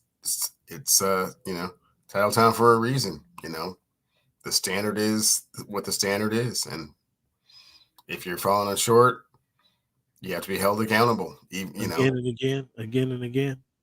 Do you think Bill Belichick or Pete Carroll, do you think they coach again in the NFL? No. Neither one of them? They're done? I think they're done. I mean, it kind of looks that way. It kind of looks that way. I mean, Bill Belichick, if the Bills, I think the 2 opportunities for Bill Belichick would be if the Bills fired their coach midway through the season next year, or the Eagles fired their coach midway through the season. I think those are 2 kind of. He needs a ready. When you fire your coach midway through the season, you can't just bring somebody in off the street to all of a sudden replace that. You have to have someone that's already within the organization. Not necessarily. Really? You've seen someone fire their coach and bring someone like off the street? I mean, unless you're doing it like the Colts did when you bring Jeff Saturday in and like nobody knows who this person is, and like, wow, how'd that work out? Well, I'm saying if those guys, if they just fall flat on their face, I mean, yeah, I understand the best case scenario would be to bring somebody in who's been part of their program, but I mean, as an interim coach, it's easier to do someone that's already there than to bring someone in and you just bring all new everything in the middle of the season. That's hard to do. Well, I agree with that, but I'm just trying to think of best opportunities. Like they need ready-made positions. They need, especially Bill Belichick. He He needs to go to the Cowboys like this offseason, who's ready to win. He can't go spend no time in Atlanta. Would have been a terrible fit for him. He can't go to Washington, and he's not going to spend the 4 or 6 years it takes to rebuild that team. And I just don't see him being around that long. That's why I say those positions he needs to be ready, or go coach a ready-made team. That's why I say that. Pete, I mean, I don't know. Pete, I don't know if Pete's going to get a job. I thought for Pete. I thought, although we now know the Chargers went after Harbaugh, I thought the Chargers would have been a good opportunity for him because he'd have been back in Southern California. He still has that Trojan stench on him, and he could have stayed around stinking it up just because of what he did in Pete Carroll. Nobody's going to be. I mean, what he did with USC, nobody's going to be calling for his head. That's why I thought that would have been a good look for him. Cleveland, how interested in the Pro Bowl are you? Pro Bowl, as you know, coming up this weekend. How interested in the Pro Bowl, the Pro Bowl games, I should say, not even the game itself, the Pro Bowl games that they have. How interested in that stuff are you? No interest. Not whatsoever? No. So do you even care who's been named to the Pro Bowl? Not really. Because it changes. I mean, every time Geno Smith's on the Pro Bowl. I was going to get you with Gardner Minshew in the Pro Bowl. So yeah, you got a point. You don't even want to talk about it. And you gotta stop. You gotta get off Geno's back, man. Me and his family don't. I will get off Geno's back when Geno, does some things that doesn't allow me to jump on his back like that. I mean, he had one. For the Seattle Seahawks, Geno has one suspect season. They were better than 500. They were better than 500 this year. Oh, what do you think? What would it be? Russell Wilson? What you want to lead you to a NFC Championship? Well, clearly he doesn't have that ability. See, so I'm not going to put that type of expectation on him. I mean, see, you can't. Hey, you gotta get out Geno's back, man. We don't appreciate that. When Geno's been a stand-up quarterback for you guys, he helped fill in after Russell left you guys high and dry. He came and said, "I got you guys. I got you." Mm-hmm. And for one half of one season, he played great. See how you do. You gotta get off Geno's back, man. So Cleveland, let's talk about this real quick before we move on to the NBA. What are, Cleveland, the best NFL dynasties? Dynasties I have kind of determined. Dynasties are 3 Super Bowls or more to win. So the Bills 4 Super Bowl appearances don't count on the dynasty. I mean, I argue that. That's not in calculated right. Well, I mean, do you want them in order, or? I mean, can you give it to me in order? I got 5. I got the top 5, I believe. We'll see the amounts. The chronological order is the Steelers, the 49ers, the Patriots. Sorry, Steelers, the 49ers, the Cowboys, the Patriots, the Chiefs. I mean, you leaving out the only team to ever go undefeated? You leaving them out? Your criteria alone says 3 Super Bowls or more, so they don't fit that criteria. They do. Well, I said without at least one win right now. They do. They went 3 in a row. They lost the first one. They went to 3 in a row. They lost the first one. To Washington. I thought you meant 3 Super Bowl victories is what I thought you were saying. Well, how can you can't have the Chiefs in there? The Chiefs don't have 3. Chiefs only have 2. They only have 2, but they've been to what, 4? Is that what you're saying? Okay. Well, then we'll leave the Chiefs off.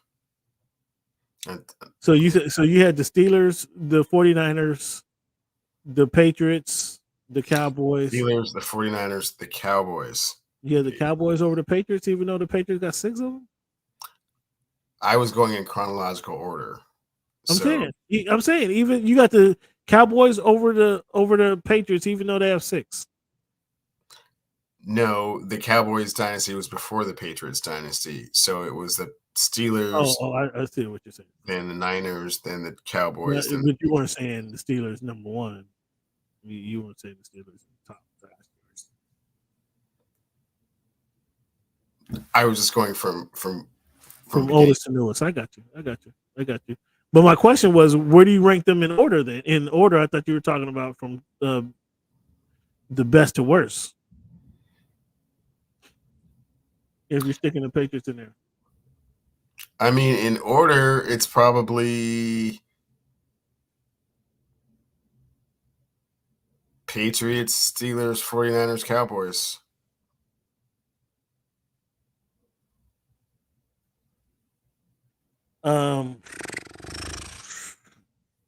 Okay.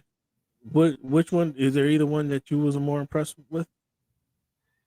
Well, obviously, I was enamored with Jimmy and the Cowboys, so I'm a little bit of bias there.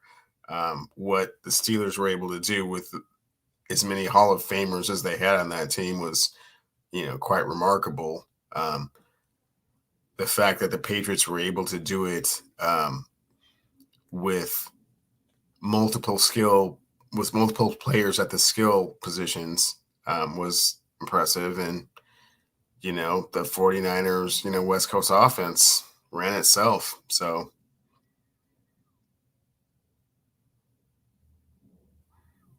Yeah, that was just thinking. I just wanted to take a peek back at some of those dynasties.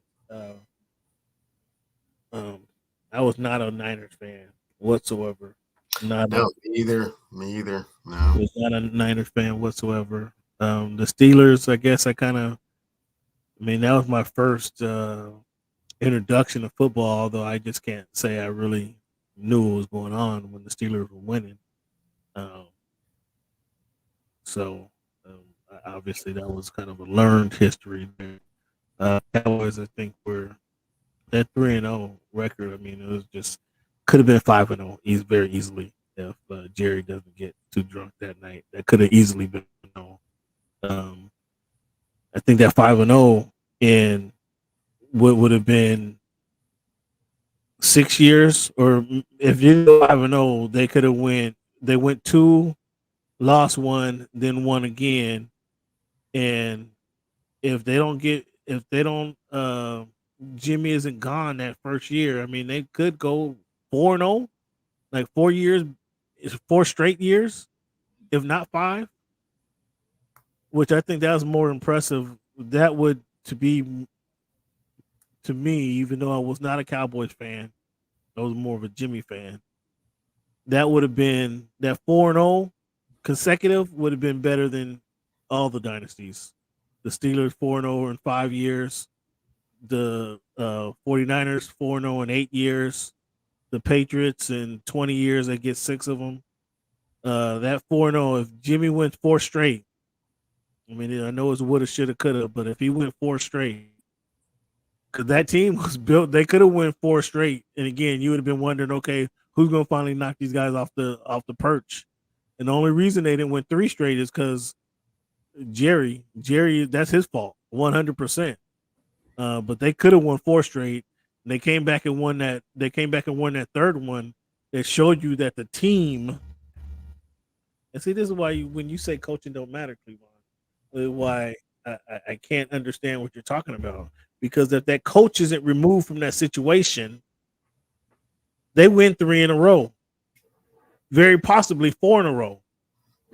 Well, Cam, coaching matters quite a bit more in football than in the other sport that I aforementioned. That coaching doesn't matter as much.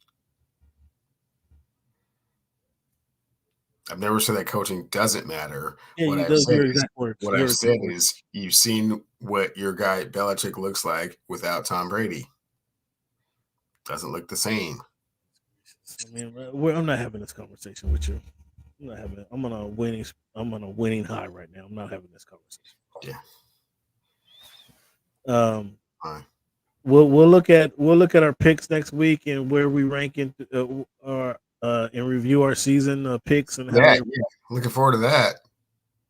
I'm looking forward to that as well. Yeah, I'm gonna let you review that while I smack on some barbecue. How about that? Okay, sure. Yeah, I will take the foreground while you're licking your fingers and whatnot, man. Tell us about the chow or whatever it is. Yeah, man. Cool. Yeah, I'll pontificate on the greatness of Cleveland Wonder this season. I don't know no greatness. All Let's facets of the game, however you want to chop it up, however you want to, your analysis too. Yeah, great. Let's not get carried away with the greatness. Be more than happy to take the lead on that, Cam.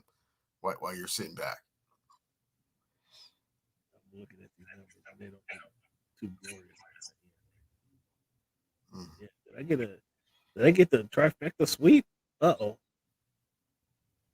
Yeah, I'm sorry. Who did that? I don't know. We'll talk about it next week. Yeah, we'll talk about that next week. I got plenty of time. I'll take notes.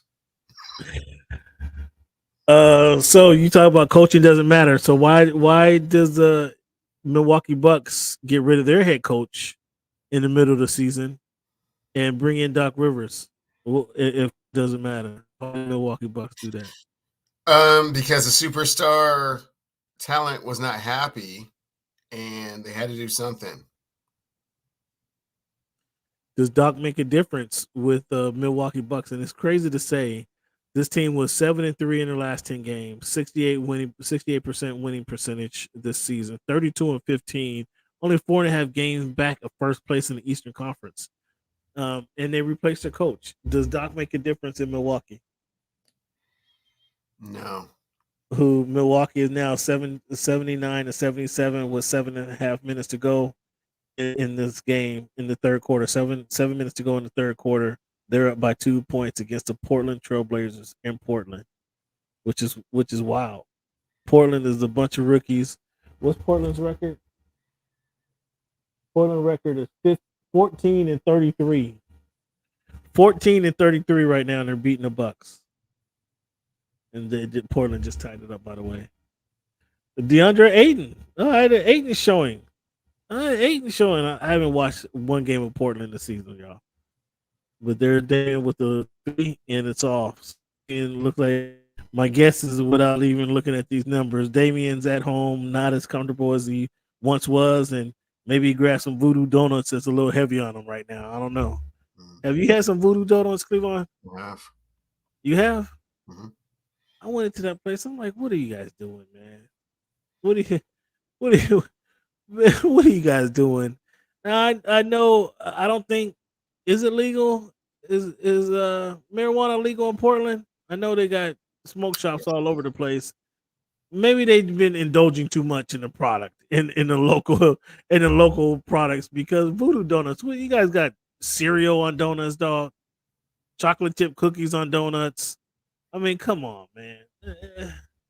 That was just a little bit too much. You enjoyed it? You hit them up every time you're down there in Portland? No, it's not like a ritual or anything. But I did have to, see what the phenomenon was all about. I believe I had the bacon maple bar. Bacon, come on, what? Bacon on a donut? Yeah, bacon with the sweet of the maple. Yeah, it was pretty good. Just the maple bar is fine. Maple bar is perfect. Throw some bacon on it.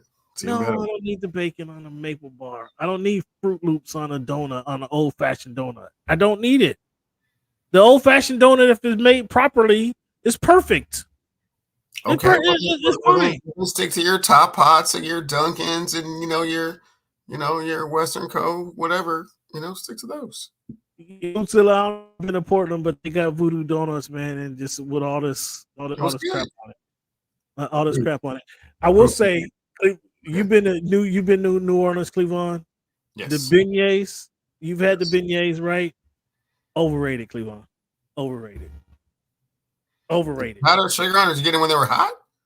Very piping hot with the powder. Overrated. It was a piece of bread. It was a piece of bread with powdered sugar on it. Like that was overrated, man. All of this I've heard about beignets for all of these years. Couldn't wait to go to Cafe Du Monde. I'm thinking this is a restaurant. It's a little coffee shop that served these little powdered donuts. I sat down. I was like, why is this mess all over the table? I didn't know what it was. What? Oh, it's the powdered sugar that they spilled all over the donuts. Get out of here with that crap, man. Get out of beignets are so overrated. I was low key disappointed, Cleveland, in that establishment of beignets. Got them when they were fresh out, when they were hot. Not impressed at all. And then it's a cash only establishment at that. Well, then you just stick to Krispy Kreme and be cool with that, homie. I mean, Krispy Kreme. Is there Krispy Kreme up there in Seattle? Yeah, it's 3 up here. They are okay. Mm-hmm. Okay, and you got to when that light is on. Oh, let's see. When as soon as you get the hot beignets, it's like it ain't no thing. But all of a sudden, you know all about the light. that light is on, boy. All about the light, the Krispy Kreme. Okay. Now that's something else.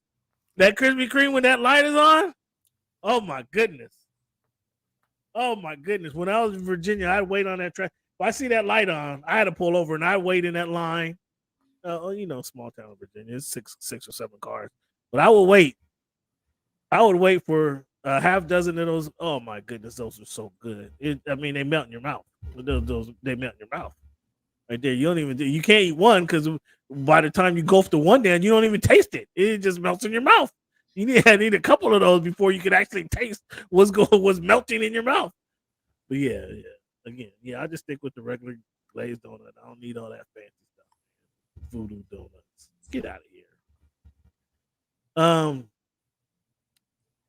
So I guess it looked like Steph, Portland back up by 6. Looked like your boy again without even looking at the numbers. I bet Damian he already said he was comfortable being back home. I bet he just had a couple too many voodoo donuts. Let me see what the stats are, because things ain't right. And you say Doc ain't gonna make a difference there. Too bad for Doc. Lillard 6. Oh boy, yeah, he had too many donuts. 6 for 14 for field goals. He got 18 points, but 6 for 14 is not good. 4 free throws. Yeah, he may have had too many. 8 for 13, 21 points. Yeah. But as well, they're still in second place, so they're comfortably there in second place. Cleveland Warriors had a big win. Did they beat the Lakers last night? Who did the Warriors beat last night? It wasn't the Lakers because Lakers beat them over the weekend. Over the weekend. Don't get carried away. The Lakers, it took double overtime. You asked a question. Why ask a question? It was the Lakers beat them in double overtime. Okay. So you know what happened. Okay. Why are you asking me the question then? Because the Warriors, who did they play last night? They got a W. I saw him talking to Steph. It wasn't against the Lakers. So you asked was against the Lakers, and I said no. Listen to this guy all of a sudden now. What happened? Didn't the Lakers get smacked around by Atlanta last night? It was Houston, and that thug Dylan Brooks was doing way too much out there. Oh, he's a thug now. Thug. He's a thug. Why can't he just be a baller? I mean, he's thugnificent, man. Oh wow, thugnificent. Yeah. Oh yeah, that was you guys lost to Atlanta last night. Who put up 138 on you guys? Wow, 138.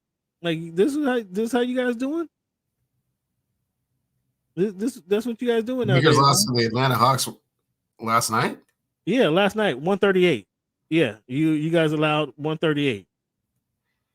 Okay, well, yeah, that's a horrible start to the road trip. If you're losing to Houston and Atlanta, yeah. Houston been putting it on you guys every time you see them. Right. Yeah, Darvin Ham, call your realtor. Oh boy, see how you guys do? You guys reach for the firing squad every time something bad happens. Road trip with losses to Houston and Atlanta. Yeah, Darvin Ham, call your realtor. Oh my goodness gracious! He just won the in-season tournament. I thought the in-season you guys just hung a banner. The tournament was 7-8 months ago. You just ain't the banner. The ink on the banner is not even dry yet. It's dry. We did it. It happened. Oh, that's so cold. You guys is already ready to get rid of the man. Yeah. You guys are something else, man. So should the Warriors here, I got a crazy question for you guys. I got a crazy question. Shout out to my guys at H&B Media TV, Pavi and Thomas. They came up with this. I was listening to these guys the other day. They came up with this. And I thought it was preposterous. But I have to ask. I have to put it out in the airwaves for you guys, fans. Should the Warriors consider trading Steph Curry?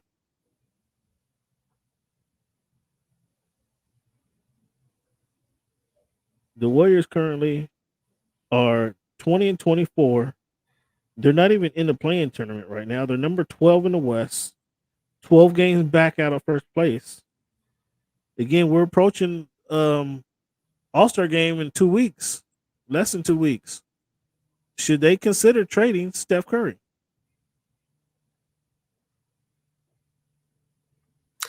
Only if Steph Curry wants to be traded. I don't expect Steph to. I doubt Steph is going to ask for a request. I think Steph is one of those guys. If you can play in a career, play in the league this long, as long as you have, I don't see him. He got 4 rings. I don't see him chasing rings. I see him riding it out. However bad it looks, however bad it gets, I see him riding it out. That would be my suggestion, or that would be my expectation. I wouldn't expect Steph to ask for a trade. What about you? No, I think he's a franchise guy, and I think he ends his career with the same franchise like Kobe and Dirk. There you go. I kind of feel that same way. Now, should the Lakers trade LeBron James? Should they visit a trade that sends LeBron out of LA? No, they have a partnership. They're fine. They have a partnership.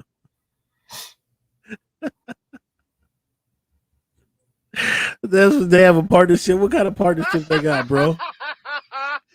Superstar franchise player and the most storied franchise in the history of professional basketball. I mean, that one's still undecided. I think Boston got more rings, right? No, they don't. So you wouldn't consider trading it? You want to get rid of Ham? You're gonna fire Ham? You wouldn't consider trading LeBron and see what you can get? Sending to Philly for Tobias Harris and some draft picks? Wow. Tobias Harris and some draft picks. I'm just saying. Who you expect? You want to send him to New Orleans for Zion? I mean, what do you expect to get for him? Again, I'm not the one putting him on the trade block, so all those preposterous trade scenarios you're coming up with are just Well, I mean, let's think about it. Let's workshop this. Would you send him to? Would you send LeBron James to Minnesota for Anthony Edwards? No. No. You would send to Minnesota Anthony Edwards and some picks? Cleveland, come on, you're crazy. You're crazy. Anthony Edwards is the player of the future. LeBron only got 2 more years left. Oh, you waiting for Bronny to come in? You think things are going to be different? You just don't do superstar elite players like that, man. You just don't, just whatever you can get for them because they're old. That's not right. Oh, so you're just gonna ride it out with them, and if you guys don't make the play-in, just so be it. Correct. Yeah.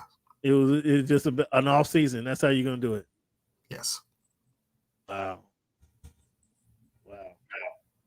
Yeah, his ass would be in Minnesota so quick. If I can get, I know. If you were the GM, I mean, what have you done for me? If I can get Anthony Edwards and Jaden McDaniels, oh, he's done out here. And I'd even ask for a pick. Yo, this is LeBron. This is this is all that LeBron comes with. I need a first rounder. Mm-hmm. You wouldn't do that if they offered you Jaden McDaniels, Anthony Edwards for LeBron and a pick for number 1 pick for LeBron James. You would not make that trade? I mean, on paper, Cam. I mean, it sounds cool, but I mean, that's just not what you do. At this level, that's not how respect is reciprocated. What respect you want? You paying the dude $52 million? What more respect you want? He is the face of the franchise. They have a partnership. You just don't just go trading him for some players. The partnership is crazy. Ben Simmons came back 10, 8, and 11 plus 31 for the Nets last night, but he's out tonight. He didn't play tonight. He's back on the bench. So it ain't even worth asking. What is he gonna be able to, is this sustainable? Because he only played 2 games. Okay. Or not even one, he played 1 game. He couldn't play 2 games. Cleveland, what's your thoughts on the 65 game rule limit that they need? NBA players need to play 65 games to be eligible for postseason awards. I like it. Joel Embiid, he can only miss 4 more games this season to remain eligible. Even though he's been the hottest player this year, and he's in the MVP running. Mm-hmm. If he doesn't play if he misses 5 more games this year, he's not eligible. All right. Now, I like it. Okay, so let's just hypothetically say your guy Anthony Davis turns it on and goes for 30 and 20 the rest of the season now. Mm-hmm. And Joel Embiid misses the 5 games, but still averages 35, 11, and 6 or whatever he's averaging. You don't think that he'd be Anthony Davis in this scenario should feel shame for winning the MVP? Well, Cam, he would only be playing a little over 80% of the games. You're missing 20% of the games. It's not a full season, not a full body of work. So. But he has a legitimate injury. It's not for that's unfortunate that is what is could potentially hold him out of being the MVP back to back. You like that rule, so no amending it in your voice, huh? Wow. I think I don't know. That's not a good look, man. You had a player who's clearly playing the best of anybody all season long, and he doesn't win the award because he plays 64 games and not 65 games. Come on. Yeah, less than 20%, right? I disagree with that. I kind of disagree with you. I don't think they should be able to sit out, and that's not what I'm saying. And I get your point. You want them to play; they have to be available. I get that point. But man, goodness, there has to be some context there. I mean, if he's sitting out like my man Ben Simmons, and Ben comes out averaging 40 and 20 for 2 months. Okay, Ben, we need to see you do this extended time, not just 2 months, the last 2 months of the season. We need to see it for the full season. But Joel's been giving you that for the full season. I disagree with that. I disagree. The Knicks, the New York Knicks are one of the hottest teams in the league right now. They're 9-1 in their last 10 games. Second place in the East, second place in their conference. We check it. They're third in the East. We talked about what Milwaukee's doing. Look, they can catch them here pretty soon. 64% winning percentage. Most importantly, like I said, them in Cleveland, matter of fact, is 9-1 in their last 10 games. 2 of the hottest teams in the NBA. Do you believe in the Knicks? Are you believing in the Knicks? And they got real good since they drafted OG Anunoby. Perhaps Cam, they can get past the second round, but Oh boy. I'm not 100% convinced on that either. Oh boy, you're cold. So you're cold. You don't got no faith in the Knicks. So right now the Knicks would be playing the sixth seed. So they'd be playing Indiana. Okay. And then who would they be playing in the second round? Milwaukee or Boston. Okay. Yeah, so I don't have any faith in them beating either one of those two teams. They got to the second round last year. Sure did. Without OG. Without OG. Now they're a better defensive team. They sure did. What happened? I mean, that was this year. Again, without OG, now they're a better defensive team. Okay. They're playing with four guys that went to college together, the Villanova boys. Oh, wow.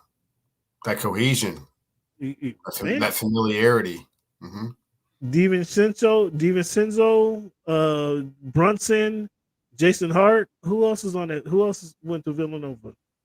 Another Wildcat that is not going to make any difference when they're playing the see how you Bucks do? or the Sixers. See how you do?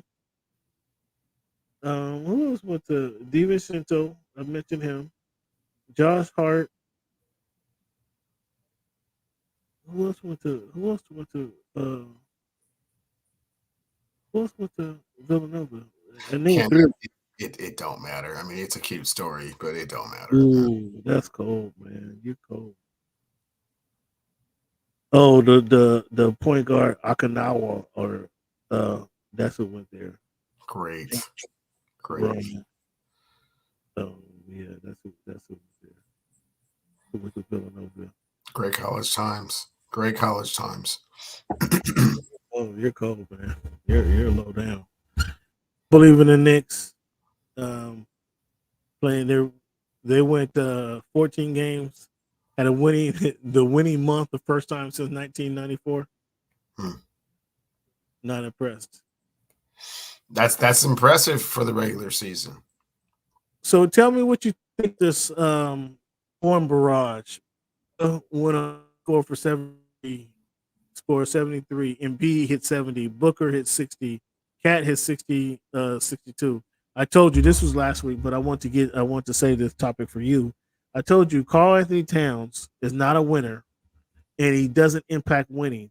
How you score 60 points, 62 points, and your team loses? Like, that doesn't impact winning. That if nothing doesn't spell no impact to winning, then that stat right there, nothing else will. How do you have that? How do you do that? Explain that to me. It's unexplainable, Cam. I mean, he like you said, he's a stat stuffer, and when games get really, really tight, he disappears. So yeah, he's not a winner, like you're saying. I agree 100% with everything you're saying there. Yeah, man. That's crazy. That's ridiculous. But Joel going for 70, Luka going for 73 was more impressive. So Luka going for 73. Joel's 7 feet tall. So I mean, obviously he gets his buckets much easier and closer to the rim than what Luka's doing. So that's much more difficult to do.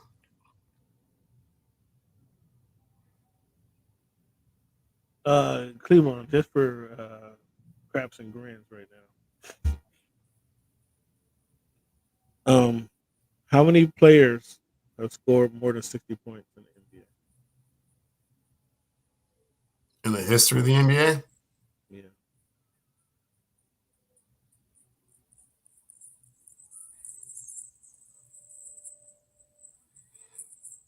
Seven.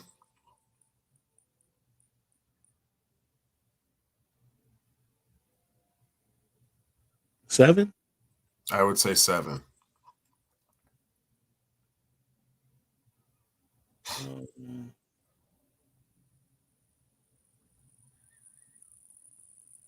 10 players that scored 70 points or more. 10 players that scored 70 points or more? Yeah. get to. Can you name them? Wilt. He did it 6 times, which is crazy against those painters and carpenters. Wilt, Kobe. Booker did it. I just gave you 2 of them. Luka just did it. I remember David Robinson did it. Yep. Remember the Skywalker, David Thompson did it. How many is that? 1, 2, 3, 4. Oh, excuse me. 1, 2, 3, 4, 5, 6. One guy we just talked about.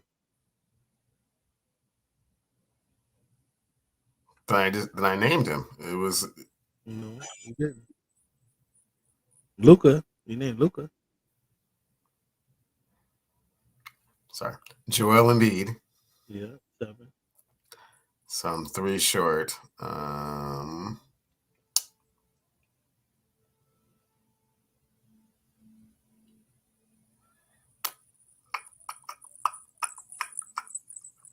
70 points in an NBA game. Yeah. I mentioned one of them earlier. You won't get. There's 3 players you're missing. You should be able to get one of them. I mentioned one of them earlier. We were just talking about. Damian Lillard. That's 8. He scored 70 points in a game. Really? Yeah. 1 of 10. I don't think you'll get the last 2. I don't think you might get one of them. I don't think you'll get the other guy. You're not going to name Elgin Baylor. You won't name Baylor. So there's one more current player in the NBA, but he's currently playing. Okay, yeah, highly doubt it. I'm gonna have to go James Harden in. Nope. He's currently playing. Yes. I'll give you a hint. If you want, but he's currently playing. Let me see. How can I mention this? Oh, didn't Spider-Man hit him for 71 times? There you go. Good call. Okay. There you go. Yeah, I knew you wouldn't get Elgin Baylor. So, how many times Kobe scored 60 points? Twice. Once in the Garden and once against Toronto.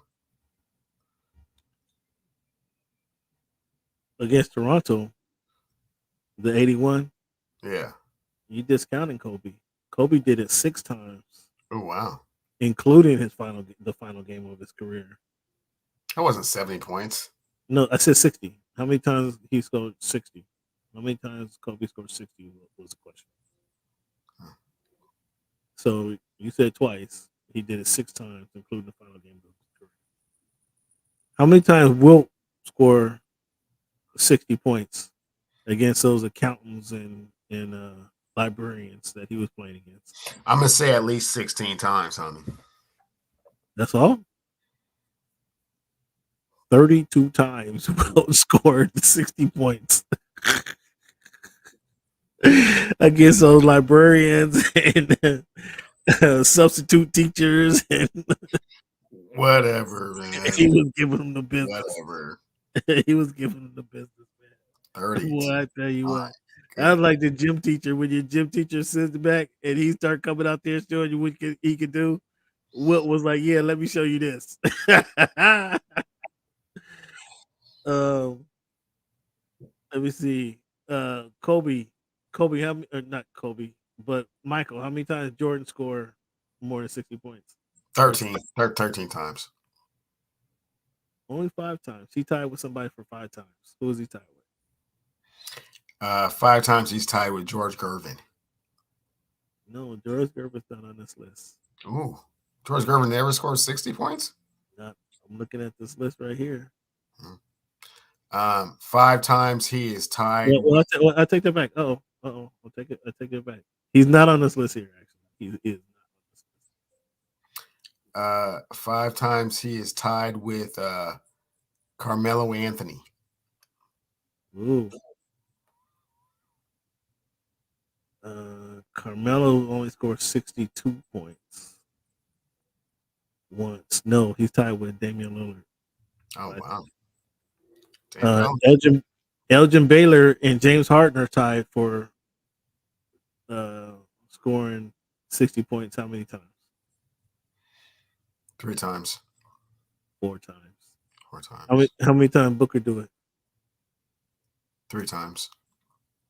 Twice. Twice. So you got 1, 2, 3, 4. 4 more guys who scored 60 points. Can you name them? 4 more guys that scored 60 points? Yeah, excuse me. James Harden had a 60-point triple-double.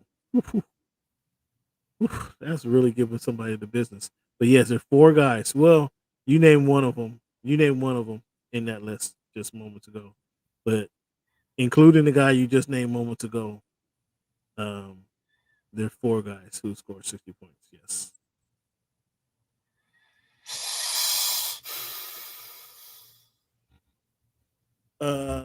All active, but this one guy, but the guy you named earlier. All these guys are active.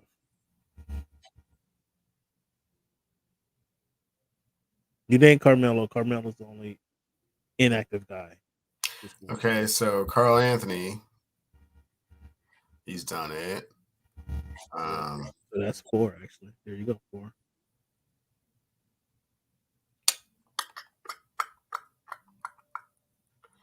Scores. Klay Thompson got 60. LeBron got 61, and Luka was another guy that got a second 60-pointer. Gotcha. Is there a problem? I ran through all that. Is there a problem with scoring in NBA? There's a problem with defense in the NBA and the way fouls are called. And the lack thereof. Do you like all the scoring? Do you like all the scoring? Is it cute? I love it. You do? Yeah. So, do you expect somebody to eclipse Kobe's 81 sometime soon?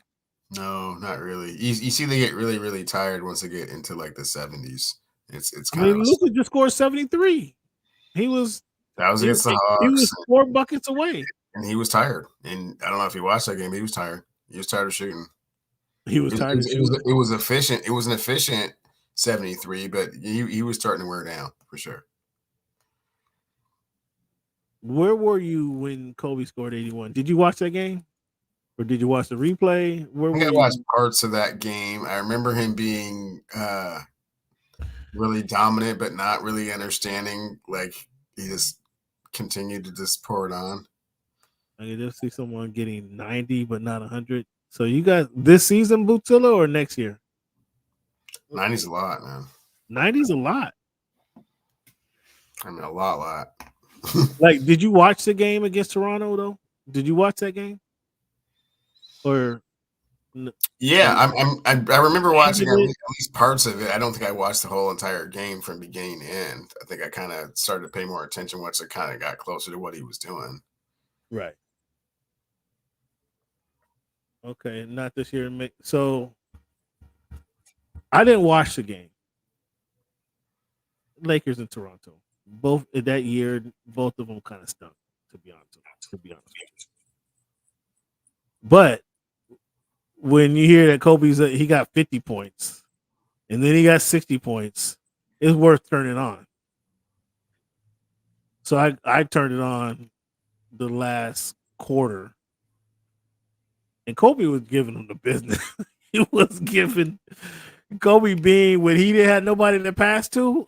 When he was on that mission, I think it was still 8. I think it was still 8 then, because he was on a mission to show that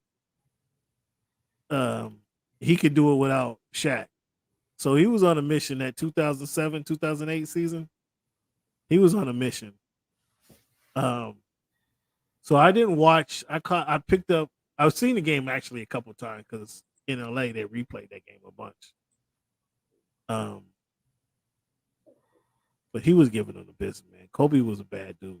If he was a better teammate, he would have been the baddest ever. Like if he had LeBron's understanding of playing team basketball, like he would have by far been the best ever.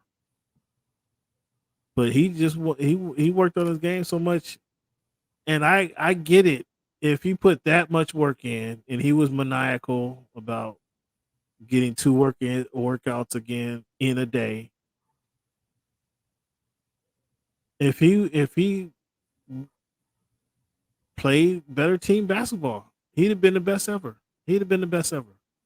But he couldn't trust anybody but himself. And when you're that maniacal about your workout habits, I guess I can understand it to a point, right? I understood where he was coming from. However, pull somebody up,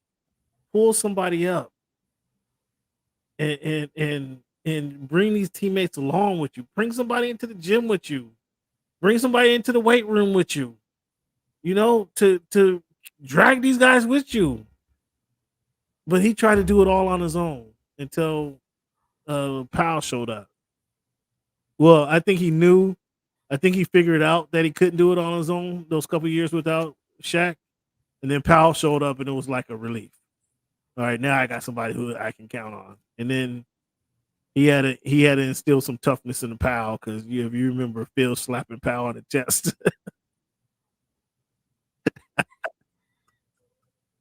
When they got dominated by the Boston Celtics. Do you remember that? Phil smacking Powell? Like, dude, get some toughness. Toughen up down there.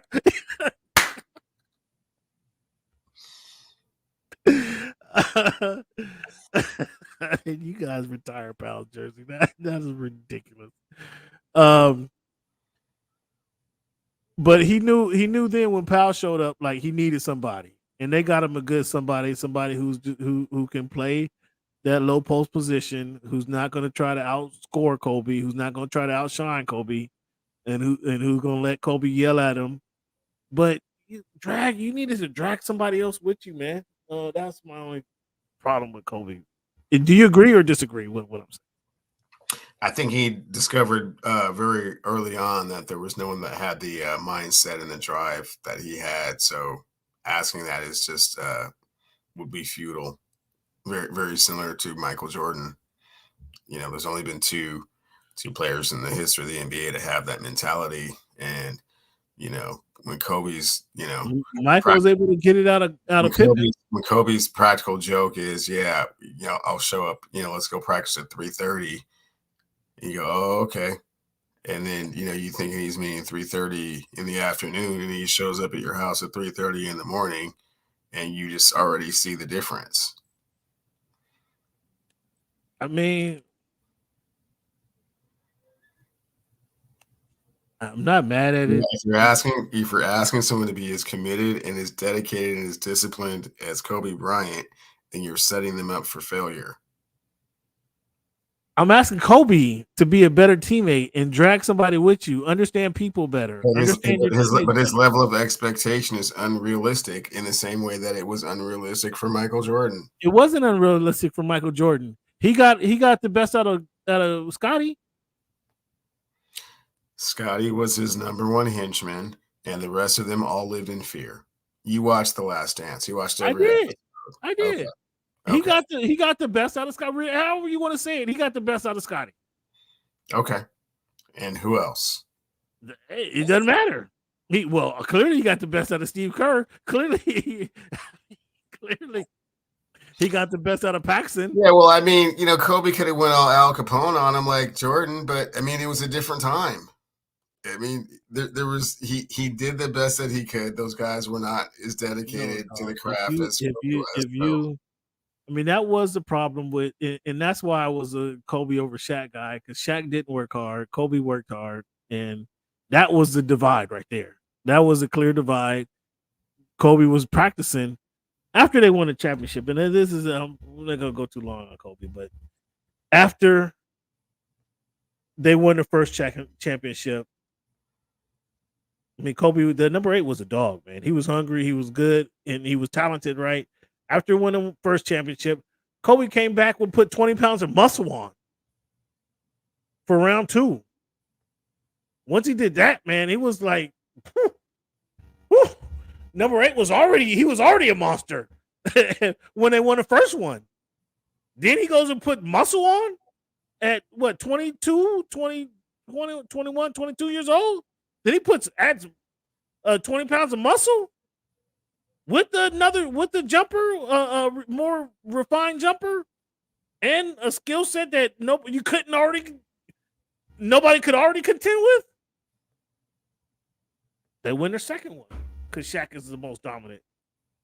And that was a problem there. Shaq is kicking it. Shaq's at the club. Shaq's celebrating, champagning, and campaigning. They win the second one.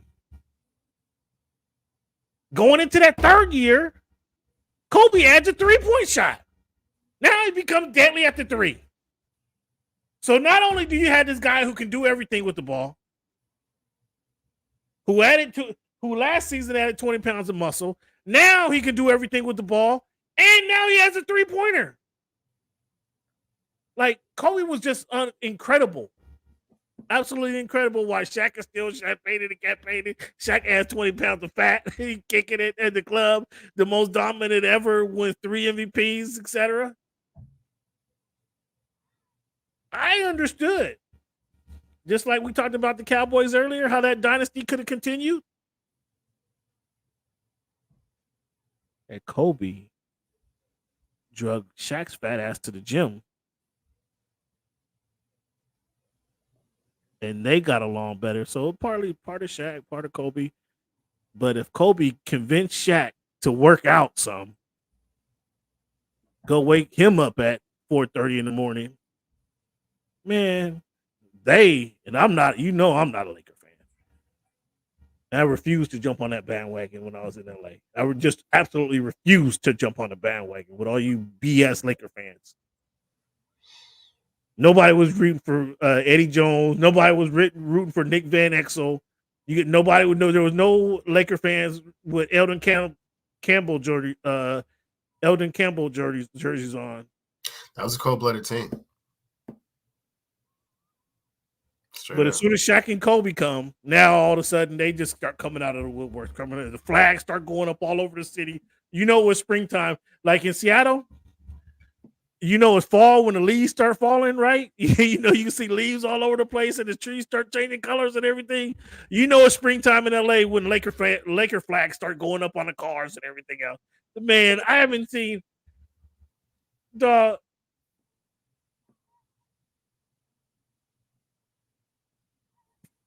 6 out of every 10 cars had Laker flags on them during that time. 2000, 2001, 99 to 2004. 6 of every 10 cars had Laker flags on them. Man, I was sick of them damn Laker flags. I had to steal a couple. Man, you guys, I was tired of them. But Kobe was a bad dude. If Kobe could have been a better teammate, man, and dragged Shaq's ass to the gym, like, dog, spill some of that off in the Shaq. He tried to do that with Anthony Bynum. You know, once he demanded that he be the team, and he said, "I'll go play for the Clippers. I'll go play for Chicago." Like, he cried all over for that summer 2007. Kobe said, "I'll go play anywhere but LA." LA traded Shaq. Because Kobe was younger. He was younger, hungrier. So obviously you go with the younger guy. So they traded Shaq away. But Kobe spilled some of that into Shaq. Man, if they stayed together, like we said, the Cowboys could have potentially won 5 in a row. That Laker team were more dominant than that Cowboys team was. Kobe and Shaq was more dominant than that Cowboys team was. If those two got along with Kobe's growth, Shaq stayed in shape, that was 5 easy. With Phil, that was 5 easy. Easy. Because who won it in 2000, 2004, 2005? 2004 was the Pistons. 2004 was the Pistons. 2005 was the Spurs. I mean, they was all disjointed. They were bickering when they were bickering in when they lost to in 2004 when they lost to the Pistons. That you saw that implosion happening before they got, but they were in the NBA Finals.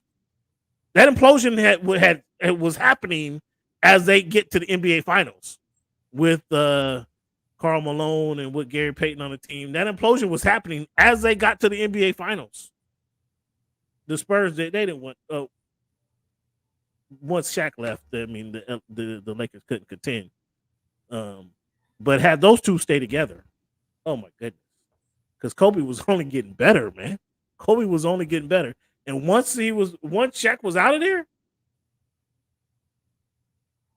man, that dude, number 8 was a bad boy. Number 8 was a bad boy. No, I said enough on him. Number 8 was a bad boy. I was a bigger fan of number 8 than I actually was of number 24.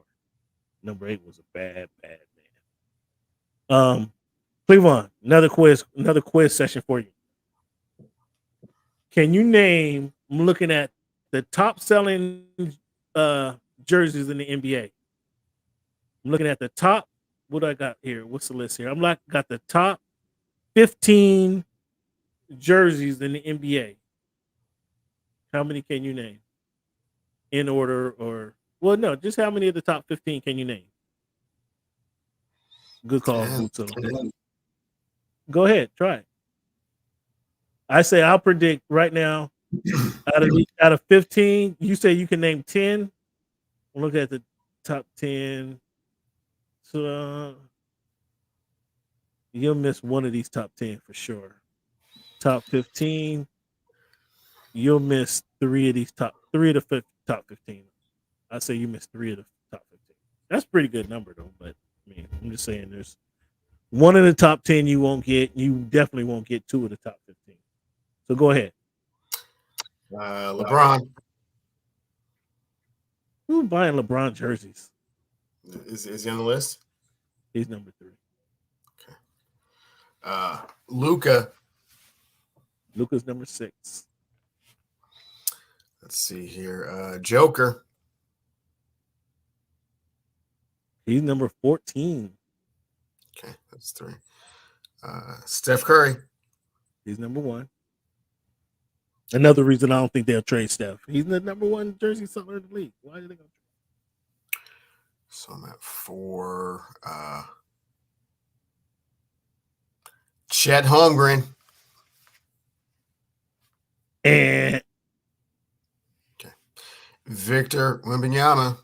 He's number 4.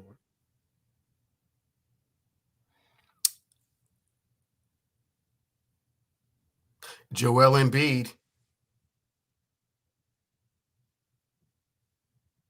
Joel Embiid is number 12. Giannis. Giannis is number 5. So you're missing the second. You gave me 1, 3, 4, 5. You're missing number 2. Jason Tatum. Number 2. Jason Tatum is number 2. So you said Luka. You said Luka, didn't you? Yeah. So Luka's number 6. So number 7, 8, 9. I don't think you'll get number 9. Number 10. Number 11, you mentioned Joel is 12. You won't get 13. 14, you got 14 is Jokic. You will not get 13 to 15. You will not. I'll tell you number 15 right now if you want me to. You will not get it. Let me continue here. And I don't think you get number 9.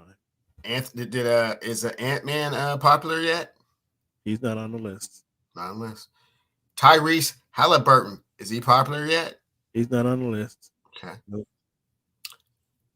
Most of these guys are at least Halliburton's this is second year. Most of these guys are 3-4 years in. Most of these cats are 3-4 years in. Okay. The youngest guy I think is number 9. You will not get him. You won't get 9, 13, and 15. Let me know when you're ready. I'll tell you these guys. The other guys you should get. Kevin Durant. He's number 8. Is Shea Gilgeous Alexander on the list? Shea's a young guy. Not on the list.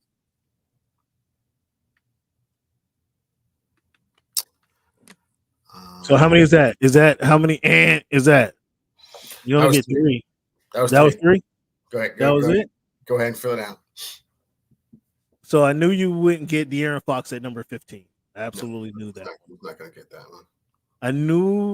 I was pretty confident you would not get LaMelo Ball at number 13.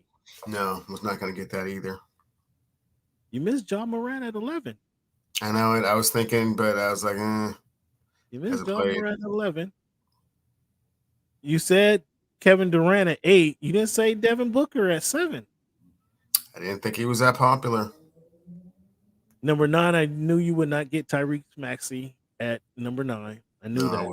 That wasn't happening. And Damian Lillard at number 10. Logo Lillard. Okay, so the Bucks have 2. 2 of the 10. Okay. Yeah. Interesting. So that was the list. So Curry, Tatum, James, Wembanyama, Antetokounmpo, Luka, Devin Booker, Kevin Durant, Tyrese Maxey, Damian Lillard. That's your top 10. 11 is Ja, 12 is Embiid, 13 is Melo, 14 is Jokic, number 15 is De'Aaron Fox. Okay. So any All-Star snubs? They're gonna announce they announced the starters last week. Did you follow who the starters were? In the West, I believe it was LeBron, Joker, Steph, KD, and Luka. And in the East? East was Embiid, Tatum, Giannis. Did Halliburton make the start? No. So in the West it's LeBron, Jokic, Durant, Shea, and Luka. Of Shea. Yeah, Shea's me. And in the East is Giannis, Tatum, Joel, Embiid. Who'd you say? I said Embiid, Giannis, Tatum.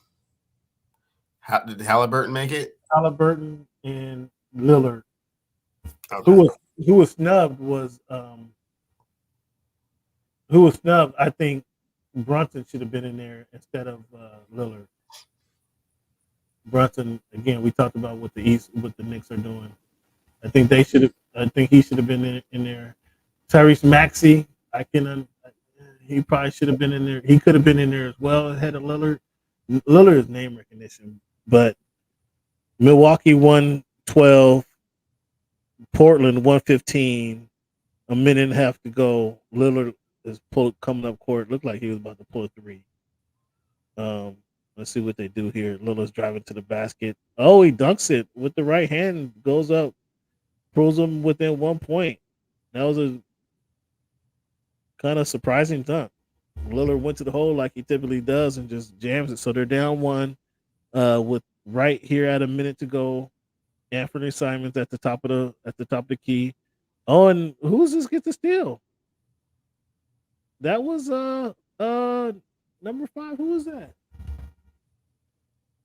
I don't know who this is.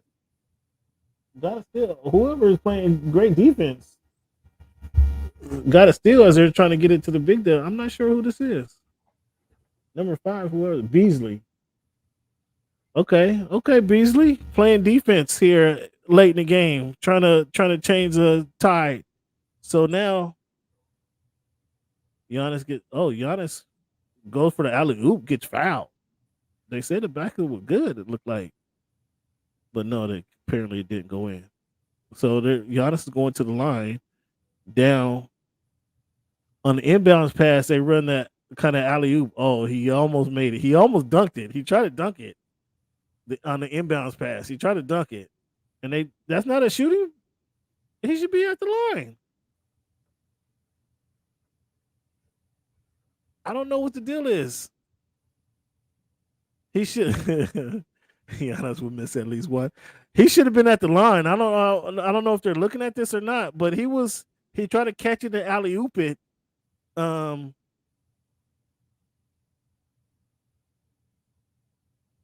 He tried to catch it. Yeah, it's not a shooting, I guess. No, he tried to catch it and alley oop it, but he got fouled in the process. That should have been a Oh, they missed an easy bunny. DeAndre Ayton down. Oh, DeAndre Ayton down there giving up the cookies. And then Lillard takes Ayton right to the hole, and then good dunk, Lillard. But yeah, he went to the They tried to. You've seen the play from out of bounds.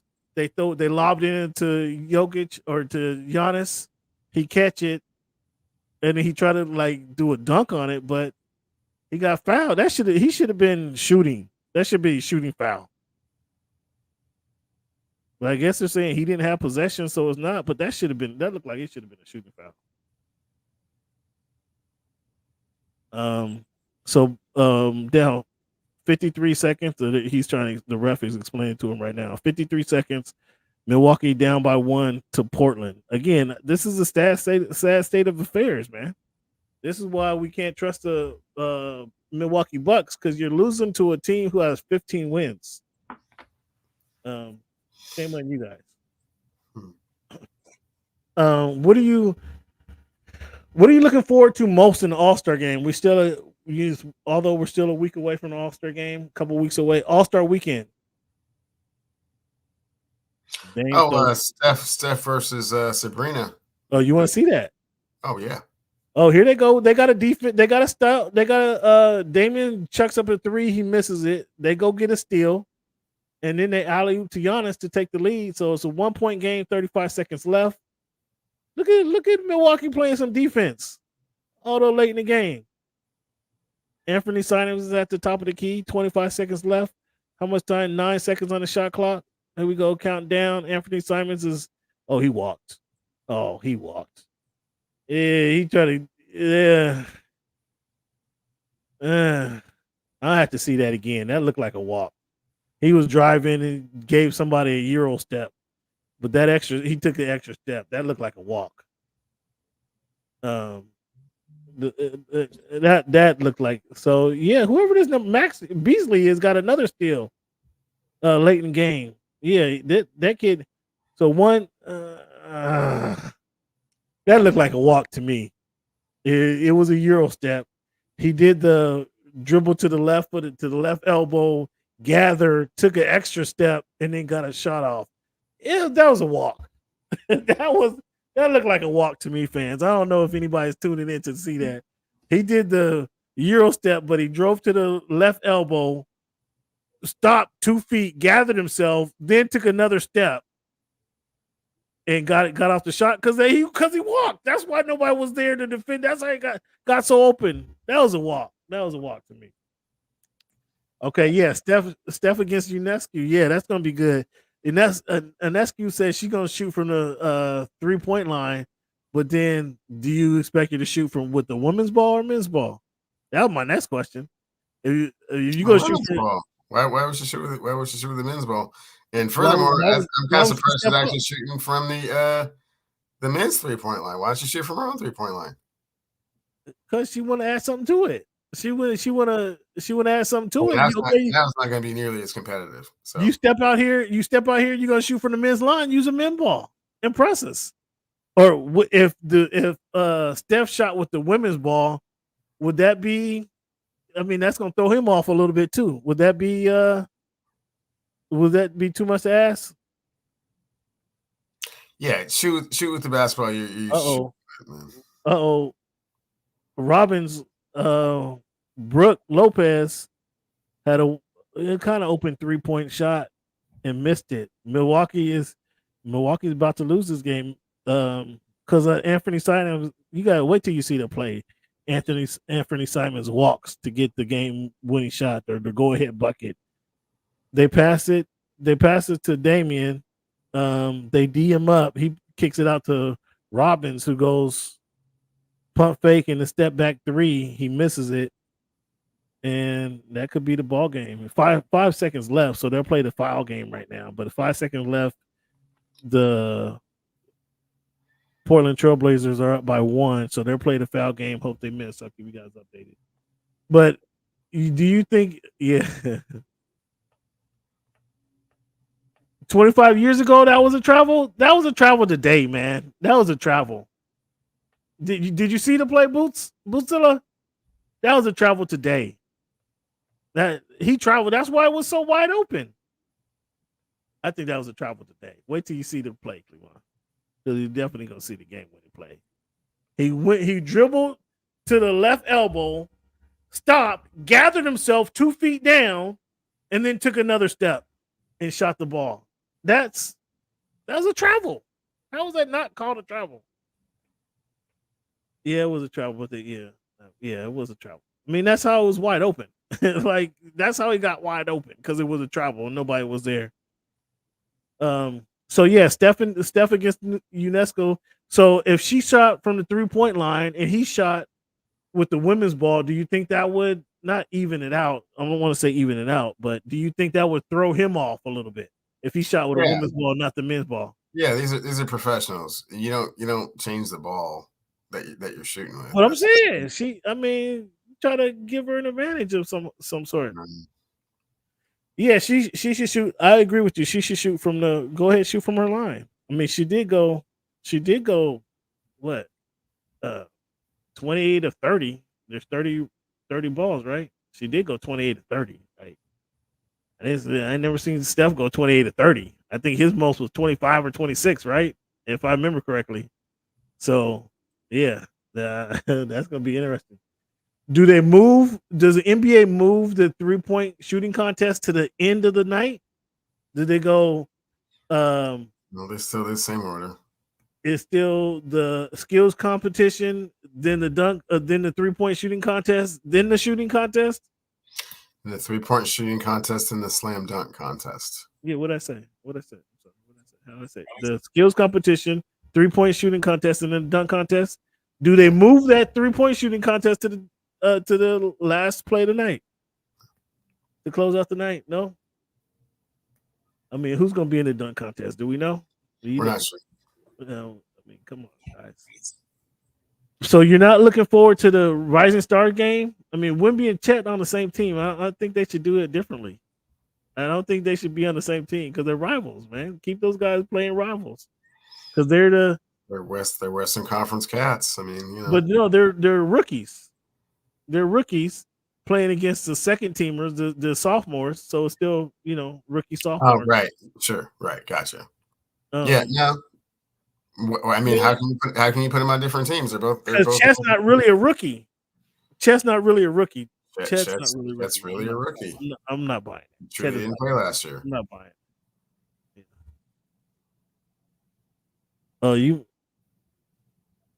Giannis at the line for 3. Hold on. You ahead of me, boss. You ahead of us. Oh, I see. He is at the line. Yeah. Is he for 3?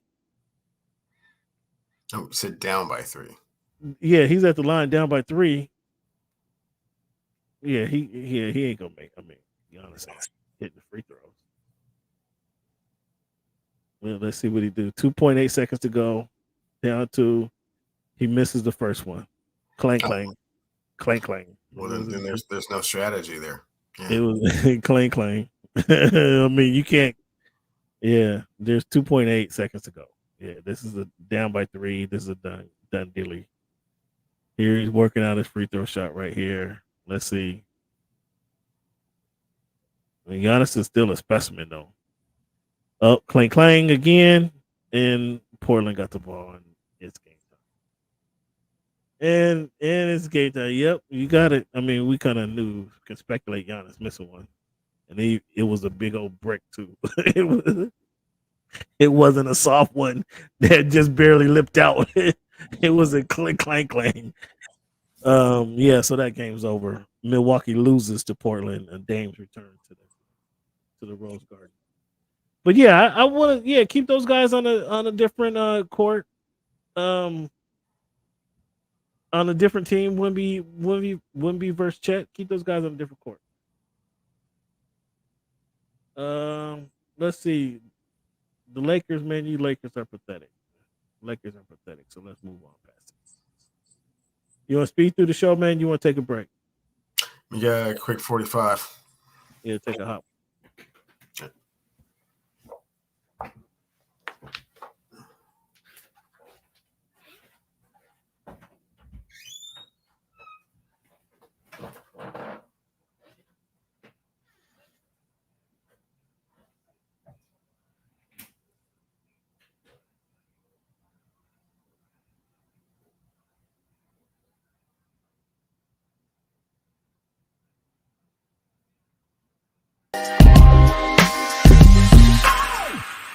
And now you're going to take Jared Goff over Brock Purdy? Oh yeah, and this Detroit offense, he looks extraordinary. Mm-hmm. Extraordinary. Extraordinary. Cleveland. If I could slime you, pour the slime like they do in Nickelodeon, if I could pour the slime over your head right now, because you can't even keep this in. Yeah, you and I have any personal bets right in on this game? Personal bets, yeah. I bet that the San Francisco 49ers would not represent the NFC in the Super Bowl. 2 pounds of ribs. And this is probably week 8 or 9, I believe it was, when Brock Purdy was on his MVP stretch. And I was forced to amend my Super Bowl prediction. I did have the Eagles going into the season. I had the Eagles versus the Chiefs going into the season, admittedly so. But I was forced to amend because all the sling and mud that was thrown over Brock Purdy's name. I amended my bet and said Brock Purdy would lead the San Francisco 49ers to this NFL Super Bowl this season. I said that it had to be week 6 or 7 in Cleveland. You see what Bootzilla posted? I did see that. Man, you want to comment on Bootzilla? I mentioned this earlier, Bootzilla. And Cleveland would have laughed me off the show if he had the laugh track. He's the franchise player. They have a partnership. Partnership. It's funny you keep saying partnership. Get some of those pieces around. Make it happen. But I propose. I don't think he's going to be traded or even ask for a trade. Where would he ask to be traded to? Do you want to go back to Cleveland? No. Huh? You do a spider for LeBron? Spider, you need more the spider than point guard for LeBron. Spider point guard at Claxton, not Claxton. Who's the point guard there? Garland. Spider, Garland for LeBron and a pick. Cleveland don't like that one. Send him to Minnesota. I call up Minnesota. Send him to Minnesota. Yes. For Anthony Edwards. He's in his 20th year. Send him to Minnesota for Anthony Edwards. Los Angeles. Man, he's not interested in packing. Please, I don't care what he's interested in. Up and going anywhere. I don't care what he's interested in. No, then you didn't see the question. You said that he should be asking for a trade, but he doesn't want to go anywhere. Well, yeah, he ain't asking for a trade. Yeah, he has the pieces. They just ain't there. I mean, they're broken pieces. He's not the force multiplier all year. He's not the force multiplier that he once was, Bootzilla. So you're right there. He's not. He just can't turn water into wine no more. Okay, so he need to be around a good talent. That's the whole purpose of going to get Anthony Davis. So yes, I would call up Minnesota and let's see if I can get Anthony Edwards. And you can get LeBron and the big man. I'm pretty sure he has some no trade clauses. He don't. He's a free agent at the end of the season. He can go walk. So instead of him walking or asking, instead of him walking, let's go get Anthony Edwards and see if we can start our future. Anthony Edwards and Anthony Davis are two ants. Let's go. Come on. Well, you want to hold on to the past? Let's move this thing along. Come on now. It's just in the Western Conference Finals just last year. So yeah, no, but you the one talking about getting rid of Darvin. Said Darvin got to put his house on the market. You got to call some realtors. Right. Start there. You can go to Philly and play with. No, see, Maxey and Embiid, they're not. If you were to trade LeBron, you're not. Philly wants more than Tobias Harris. I mentioned that Tobias Harris is a big. Cleveland almost walked off the show. You're gonna have to give up somebody. He can't. It ain't just him walking onto some team. So unless he wants to do it in the offseason. But if I'm Genie, hey LeBron, you want to resign right now? Here's an offer on the table right now. You want to sign? And LeBron says, well, I have to see what the offseason looks like. All right, bro. All right, bro. I know the weather here in LA don't change, but it might change in Minnesota. It might change in Philly. I know the weather here don't change. So either you sign or you can start packaging it up, buddy. Because we making some moves. Milton, Tobias, Paul Reed.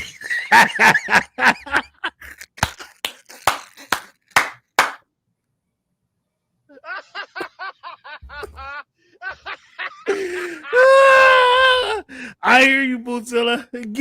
Call him up. Bootzilla, you're not picking up the phone. If what's my man name? The RP. He called over there to Minnesota and say, we want Milton, Tobias, Paul Reed, and a couple first rounders for LeBron. What are you gonna do if they ask for that? Come on, Boozer. I don't know if that's getting done, Chief. I don't know if that's getting done, Chief. I'm telling you, the best offer might be send them to Minnesota for Ant-Man. And we'll give you the 29 pick that they've been holding on to for years. Let's go, Ant. Come on. You don't want to hear it. Don't act ashamed now. You should be ashamed that record they running around there with. That's what you should be ashamed about. All right, let's get this done. Fine. Thank you guys for tuning in to the Voice of the Fans podcast. Give yourself a round of applause for hanging with us, fans. And man, we just out here having fun, man, and talking hoop, talking NFL. But what couple things we do differently than anybody else does? Nobody gives you a number game at the beginning of the show. Nobody else gives you this week in history. Nobody finished the show with a quote, man. So we're gonna give you this week in history right now. Why would he want to go to Minnesota with? But you ain't again. What? I'm not taking. You're not getting. Well, you could have if it was up to me, Minnesota. You want Karl Anthony Towns? I'll certainly send Karl Anthony Towns to you and McDaniels for LeBron. If I'm Minnesota, you want Karl Anthony Towns to pair with the two 7-footers who like to play like 6'9" forwards? You can have Karl Anthony Towns. He did just score 62 points. You can have him. He's a scoring machine. You want to do that? What you think about that one, Cleveland? I think you should worry about what the Clippers are doing and less about what the Lakers are doing. The Clippers are playing for first place in their division, buddy. I don't know if you know that or not, but the Clippers are they're a couple games out of first place. Continue to pontificate on the greatness of the Clippers and let the Lakers do what the Lakers do. Okay. I mean, now you get salty. Now you're getting annoyed with the potential trade options. And now you're annoyed with the trade options. It's not going to happen. So now you don't even want to entertain any Laker talk. Now all of a sudden you don't even want to entertain it now.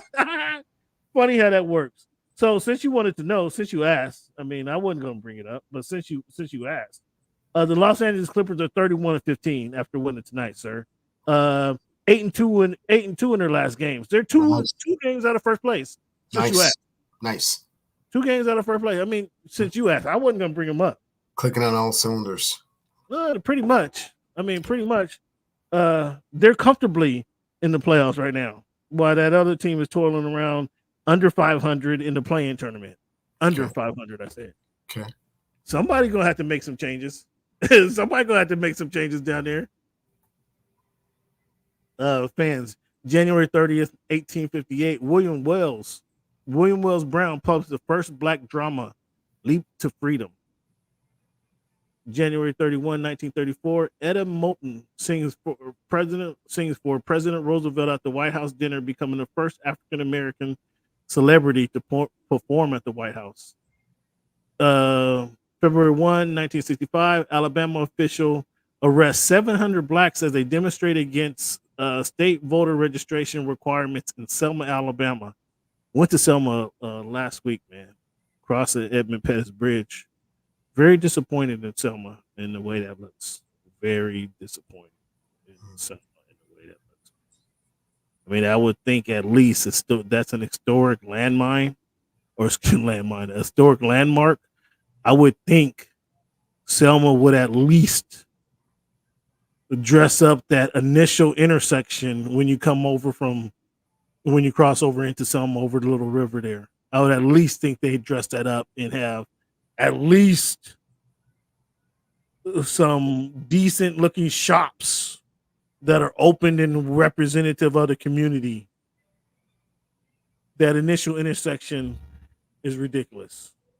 I was saddened by what I saw crossing over the Edmund Pettus Bridge into Selma. Very saddened. This is very, very sad.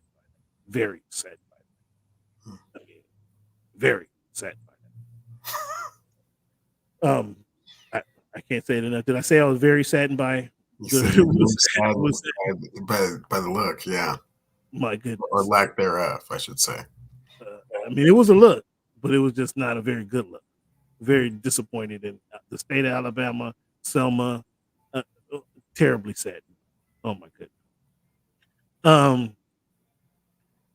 January 25th, 1966, Dr. Carter G. Woodson introduced Negro history after he was graduated from Harvard with his PhD in 1926. He launched Negro History Week as an initiative to bring national attention to the contributions of Black people throughout American history.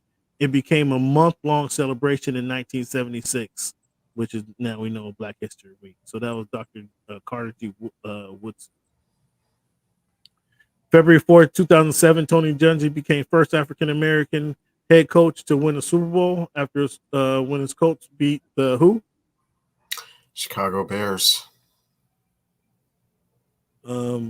USS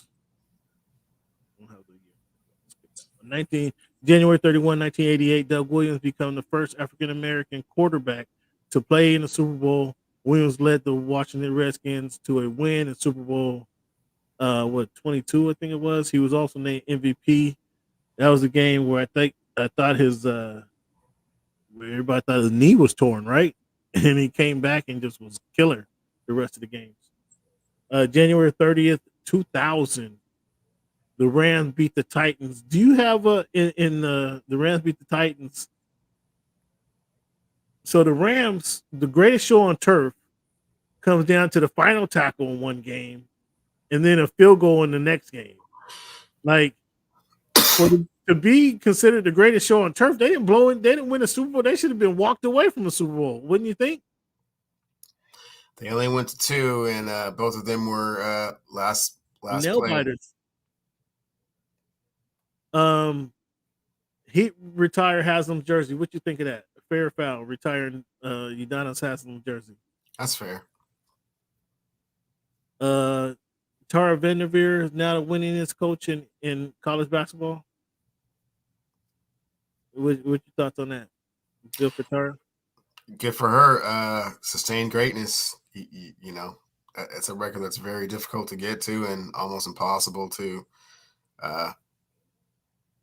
get past.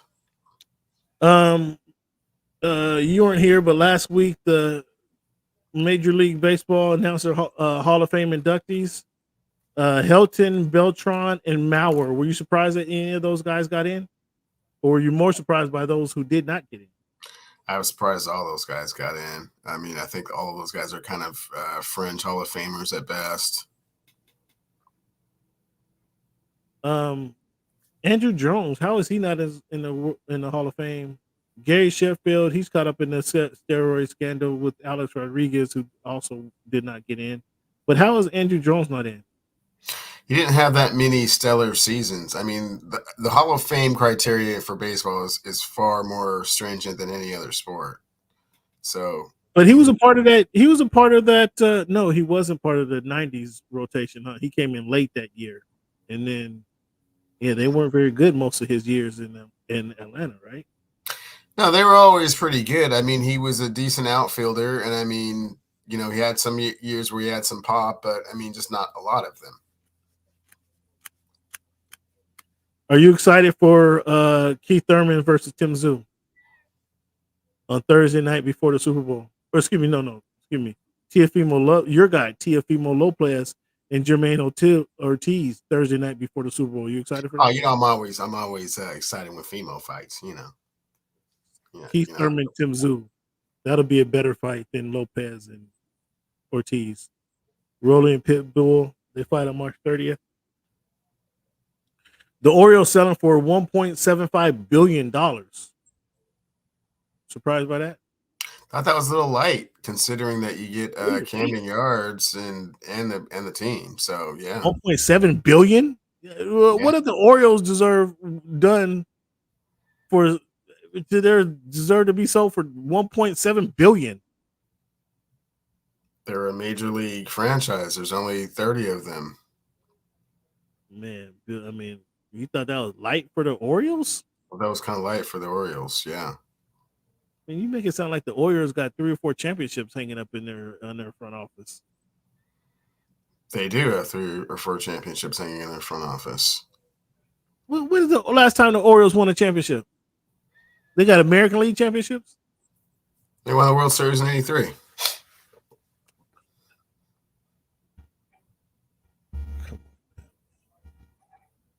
Bootzilla's on it. Bootzilla, who played on that team? Bootzilla. Name 2 players that played on that team. Cal Ripken Jr. and Rick Dempsey. Was he on that team? Man, yeah. Come on, dog. Come on. Orioles. Eddie Murray. They're Ripken Murray. Okay. That's one. That's one.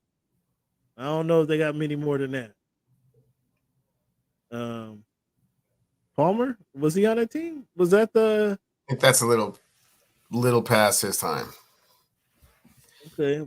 He's on the '79 team that didn't win it. That lost to the Pirates. What's the snapshot Palmer or Playboy Palmer? That's when he was in the tabloids, huh? That's when he's doing the jockey underwear commercials and all that. Yeah. Okay. Fans, again, want to thank you guys for tuning in. Give yourself a round of applause. Let's give Bootzilla a round of applause for sticking in the show. Sure. Good looking out, bro. Palmer was on that team. Okay. Good job. Thanks for now we got a researcher too. Good job, Bootzilla. Fans, I want to thank you guys for tuning in each and every day, each and every week. We have our numbers game. We have the This Week in History, and then we end it with a quote. The quote I want to end the show with tonight is, "The superior man is modest in his speech, but exceeds in his action." The superior man is modest in his speech, but exceeds in his actions. Confucius. Thank you guys for tuning in to the Voice of the Fans as you do. Appreciate you guys. Tell a friend to tell a friend about the podcast. We thank you guys for tuning in. As you know, we got 1 week where we do this each and every week. So tell a friend to tell a friend and join us next week. And as always, fans, I want to thank you guys by saying thank you for making our voice your choice. Also, do us a favor. Check us out on voiceofthefans.org. Check out our website, voiceofthefans.org. You'll see some content from Cleveland and myself some fresh articles. I got a fresh article about Brock Purdy in there that you should like. Pretty thorough article there, and you got some content coming from Cleveland as well. And Cleveland will let you know where you can find his books at. So thank you guys for tuning in to the Voice of the Fans podcast. Once again, thank you for making our voice your choice. Thank you, Chief. Thanks, Boots.